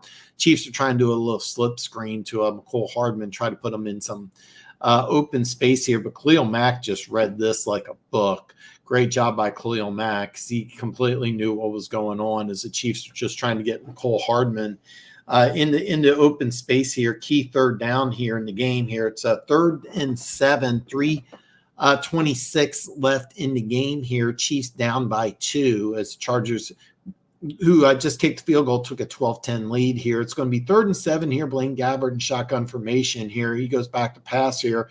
There's nobody open. He's going to run the ball. He's going to break free. He's at the 40 to 45, 50. Going to be tackled at the 45-yard line here. He's going to Blaine Gabbert showing surprising athleticism, something I'm not overly surprised about, as he was a former first-round pick. got plenty of athleticism, but doesn't run very often. But if you're watching the play here, he just really showed some speed here. Got a gain of 25 as he does his best Lamar Jackson impression here. It's going to be a 1st and 10 as we go under 2:45 left in the game here, as Blaine Gabbert's going to line up under center here. The Chiefs are almost in field goal range. They probably need about another 10 yards here. LaMichael Perine going to be stopped short of the line of scrimmage, which was the Chargers' 47-yard line here. It'll be interesting to see if the Chiefs try to get off a play before the 2-minute warning or not as we go under 2:30. The Chiefs can take the clock all the way down to the 2-minute warning if they choose. There is about a 4-second discrepancy between the play clock and the two-minute warning. 2nd and 10 here. Chiefs are lining up like they are going to call a play here. Blaine Gabbert's in shotgun formation here as the play clock goes down to under 10 here. Chiefs snap the ball with about 2:04 left here. Blaine Gabbert's going to run here. He's at the 45 to the 40. Because the 2-minute warning's coming up, he decides to cut up inside to the 31 for a 1st down, a gain of 16. But Blaine Gabbert's very slow to get up here. He took a shot after he got a gain of 16, which puts the Chiefs in field goal formation here. Give him a lot of credit here. He took a shot, but as we go to the 2-minute warning, there's 1:56 left in the game. The Chiefs are down by 2, but they are in field goal range thanks to some excellent running by Blaine Gabbert, showing some toughness here. Rams are still up 21-20 here. It's 1:55 left in the game, and it looks like the Rams are getting ready to punt back to San Francisco. So this is going to be very interesting because if the Rams win, they will play Detroit in the first round of the playoffs. But if they lose, they have to travel to Big D and play in Dallas, which means that Green Bay and Detroit, 2 old school rivals, will play each other in the first round of playoffs. It would be the only divisional round or be the only divisional matchup in the playoffs, which would be a lot of fun for me as a fan. I'm curious how Lions fans feel about do they want to play Matthew Stafford and the Rams or the Green Bay Packers? My opinion, I would rather play Green Bay than LA right now. I think LA is the hottest team in the NFC, and I would be afraid to play. I would be really afraid to play the Rams, but I think that I would rather play Green Bay, even though they did beat you guys Thanksgiving a little over a month ago. So, but it'll be fun. It'll be a lot of fun here as we're on commercial break here. 1:56 left in the game. The Chiefs are down by 2, but thanks to 2 very excellent Blaine Gabbert runs, they are in field goal range here. The Chargers and Chiefs both have 2 timeouts remaining. I actually should double check that because I think the Chargers burned 2 timeouts that last drive, so it'll be very interesting to see what happens here. San Francisco is moving the ball downfield quickly, though. No, I apologize. I'm reading the graphic wrong here. 55 seconds are left in that game, and it will be 2nd and 10. They're on their own 22. I thought they were at the Rams 22. I misread that, so my mistake here. We're going to see what happens here. Blaine Gabbert took a shot and was very slow to get up here. I believe he's going to come back into the game here, but we're going to wait and see here. What happens here. The Chiefs are in field goal range, but it's a long field goal. Blaine Gabbert takes a shot, but he's going to stay in the game here, showing some toughness. And really, really good job, Blaine Gabbert, late in the game here. It's going to be Perine. He's going to go right up the middle here, gets past the first line of defense here, gets into the second level and gets a gain of 7 here. I was correct. The Chargers have 2 timeouts here, and they're going to burn one right here. They're going to call this 2nd and 7. I'm not sure why. I have no idea why they're saying it's 2nd and 7. It should be 2nd and 3. Maybe I missed something that they were the Chiefs got a penalty. I don't believe so. I think it's just an error. We'll find out here in just a second here, but Perine got a gain of 7 here. Excellent job by Blaine Gabbert putting the Chiefs in position to kick a game-winning field goal here. It would be a long one, but thanks to Perine's run, it would be about 50 yards from right here. And This is well within Butker's range here. It's they're going to call it 2nd and 4. And correction, it's at the 27. So this will be a 45-yard field goal. It's extremely makeable. P. Ryan's going to go around the left side here. He's going to get hit by Hendricks. The clock's going to continue to move here as it will be a 3rd down and 7 here. Hendricks, free agent acquisition from Minnesota, longtime Viking, put a shot on P. Ryan here. It's going to be 3rd and 4 here as the Chargers use their very final timeout. So if the Chiefs somehow get a 1st down, that would pretty much mean game over. There's no way the Chargers can stop the clock. But, of course, if the Chiefs get stopped here, then there's a very good possibility that the Chargers can get the ball back with some time and an opportunity that all they would need is a field goal. So all they would need would be a field goal. So biggest 3rd down of the game here, 1:42 left. The Chargers have burned their final timeout. So if the Chiefs get a 1st down, there's absolutely nothing the Chargers can do. The Chiefs would be right now, it'd be about a 45-yard field goal, very makeable here. It's going to be a run to P. Ryan. He's going to run up to the line of scrimmage, and he is right at the line of scrimmage. It looks like the referee is going to mark him about a half a yard short. It would not surprise me if the Chiefs just go for it right here, because the Chiefs do have 2 timeouts. It wouldn't surprise me if Kansas City just goes for it. LaMichael P. Ryan just having a great game, folks. Just a great game, doing a terrific job. Former Florida Gator, a big back with some speed, had some nice receptions. It's going to be 4th and inches. Andy Reid's right there by the referee. Butker's getting warmed up for the field goal. So what Andy Reid's going to do is call a timeout with about 55 seconds left in the game here. We're going to see.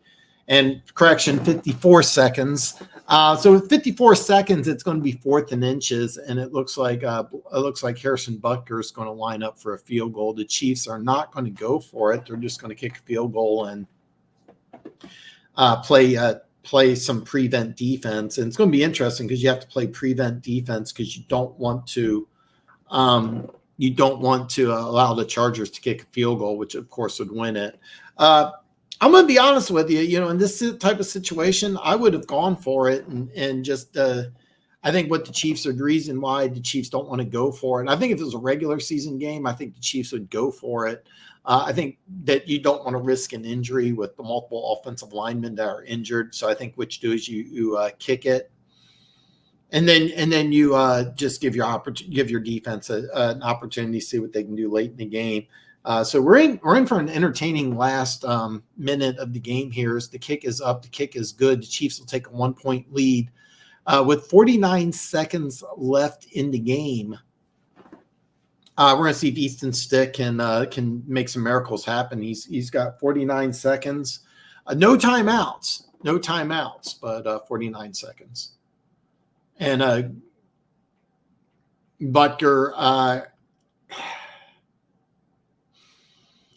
Jason. By the way, Justin Tucker is a great kicker, but this year Butker was better. Butker should have gone to the Pro Bowl. Should have gone, but it happens sometimes. Sometimes it's not the best player; it's the most popular one. And by the way, Justin Tucker's making a case to be a Hall of Fame kicker. But this year, Butker was better. Butker was probably the best kicker in football this year.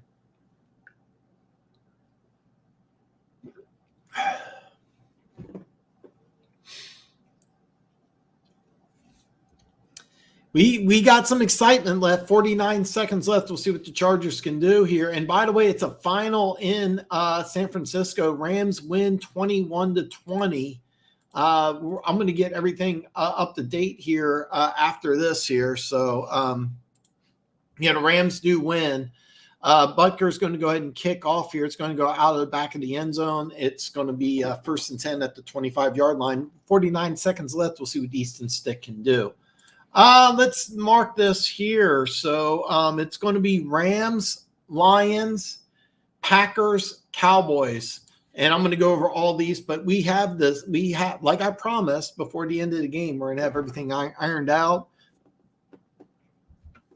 We'll go over all the games, and then don't forget Black Monday. I will be live. I'll be live Black Monday. First and 10 for the Chargers. We'll see what Easton Stick has left here. Down by 1, 49 seconds left. He is sacked. He is sacked. Herring having a great day. A backup defensive lineman making his presence known. There's nothing the Chargers can do to stop the clock here.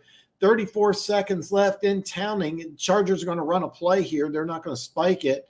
They're going to get Davis out in the field here. He chooses not to go out of bounds, but he's hit and corkscrews his way out just short of a first down. So it's going to be 3rd and 2 at the 33-yard line with 25 seconds left. And Devin Bush is down, folks.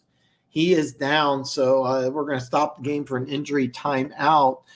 Devin Bush, he is not moving, folks. Okay, he's barely moving now. That looks like a bad hit. Kind of some friendly fire there as him and Cochran kind of double teamed on the tackle here, but he's still down. It'll be 3rd and 3 with 25 seconds left. So what you want to do if you're the Chargers is when play resumes, just a quick out route, get the first down, get out of bounds.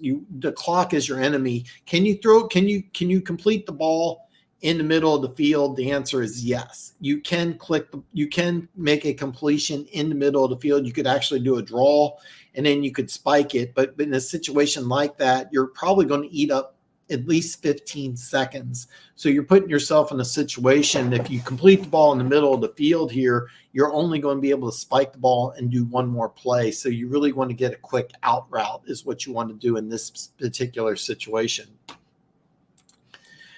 The playoff picture is as follows. We have Green Bay traveling to Big D to play the Cowboys. We have Rams and Lions. I firmly believe that this will be the game that's going to wait till Monday night. Rams, Lions, I think this is the premier one. We have Jared Goff going against Matthew Stafford. It's going to be a good one. We also have Philly traveling to Tampa Bay. Philly lost 27-10 to the New York Giants. This is going to be an interesting game, Tampa Bay and Philly. This is going to be a very, very, very, very, very interesting game. In the AFC, we know the opponents. We know who is going to participate. What we don't know is who's going to play where. We don't know who's going to play where. 3rd and 3 here at their own 32-yard line, 25 seconds left in the game. Chargers down by 1, no timeouts left, so they got to do something here. Easton Stick back to pass. It's deflected and goes down incomplete. 4th and 3 here, only 19 seconds left. Herring having a game, folks. Herring knocks the ball down as the Chargers' offensive lines had issues all day. With 19 seconds left, a completion or run at the middle of the field is going to take at least 15 seconds. So if you get a completion and you don't get out of bounds, you can spike the ball, but you're only going to have time for one more play. So this is the play of the game here. It's going to be a 4th and 3 here, 19 seconds left in the ball game here. Chargers down by 1. They need to get about, I'm going to say at least 30 yards to be in field goal range, but we'll have to see here. It's going to be Easton Stick back to pass, shotgun formation here. He's going to throw the ball, and it's going to be incomplete. No flags. It's going to be ball game here. Chiefs win in West Arrowhead. I shouldn't say that, but Chiefs win 13-12. The Chiefs are going to take a knee down, and it's going to be ball game. And that's going to be it. That's what we got here in LA. So, hey, how is Kansas City Chiefs doing now at their game? Chiefs just forced Easton Stick to throw an incompletion. So it's going to be a Chiefs victory. Chiefs are going to win 13-12 as Blaine Gabbert's going to go out and take a knee. And that's going to be ball game. That's going to be ball game.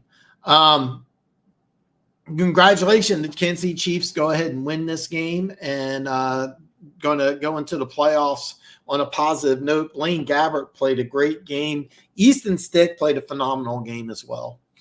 Easton Stick played a phenomenal game. Chris Jones got a sack, got a $1.25 million bonus by getting a sack. Travis Kelce did not get 1,000 yards as he was Andy Reid decided to keep him out. So Kansas City's locked into the 3 seed. We're going to find out who they play. Are they going to play Pittsburgh or are they going to play Miami? We'll find out later tonight here. But the Kansas City Chiefs win the game 13-12. And that's where we're at here. It's going to be very exciting I mean, we got some good games coming up here, folks. We there really good games coming up here. And I'm going to see if I can get you a final here because it looked like there was a the Seahawks were traveling here and it is a final. Seattle does end up with the win. Seattle wins 21-20. Unfortunately, it doesn't matter. The Seahawks are out of the playoffs. The Seahawks are out of the playoffs despite getting the win. Give them some credit. Give them some credit. But the playoffs are set in stone now in the NFC. Green Bay is going to play Dallas. Detroit is going to play the Rams, and that to me is the game. Tampa is going to play Philly. In the AFC, we know the 7 teams. It's Pittsburgh, it's Buffalo, it's Cleveland. We have the Houston Texans, thanks to the Tennessee Titans beating Jacksonville. They win the AFC South. We have the Kansas City Chiefs, the Miami Dolphins, and the Baltimore Ravens, but we don't know who is going to play the Kansas City Chiefs who are the 3 seed. We have no idea who's going to play, and we don't know who wins the AFC East, which the winner will be tonight. The winner of the tonight's game will be the 2 seed. If Buffalo, let me see if I have this correct here. If Buffalo loses, all right, if Buffalo loses, Pittsburgh would come to Kansas City, and Buffalo would have to play Miami again.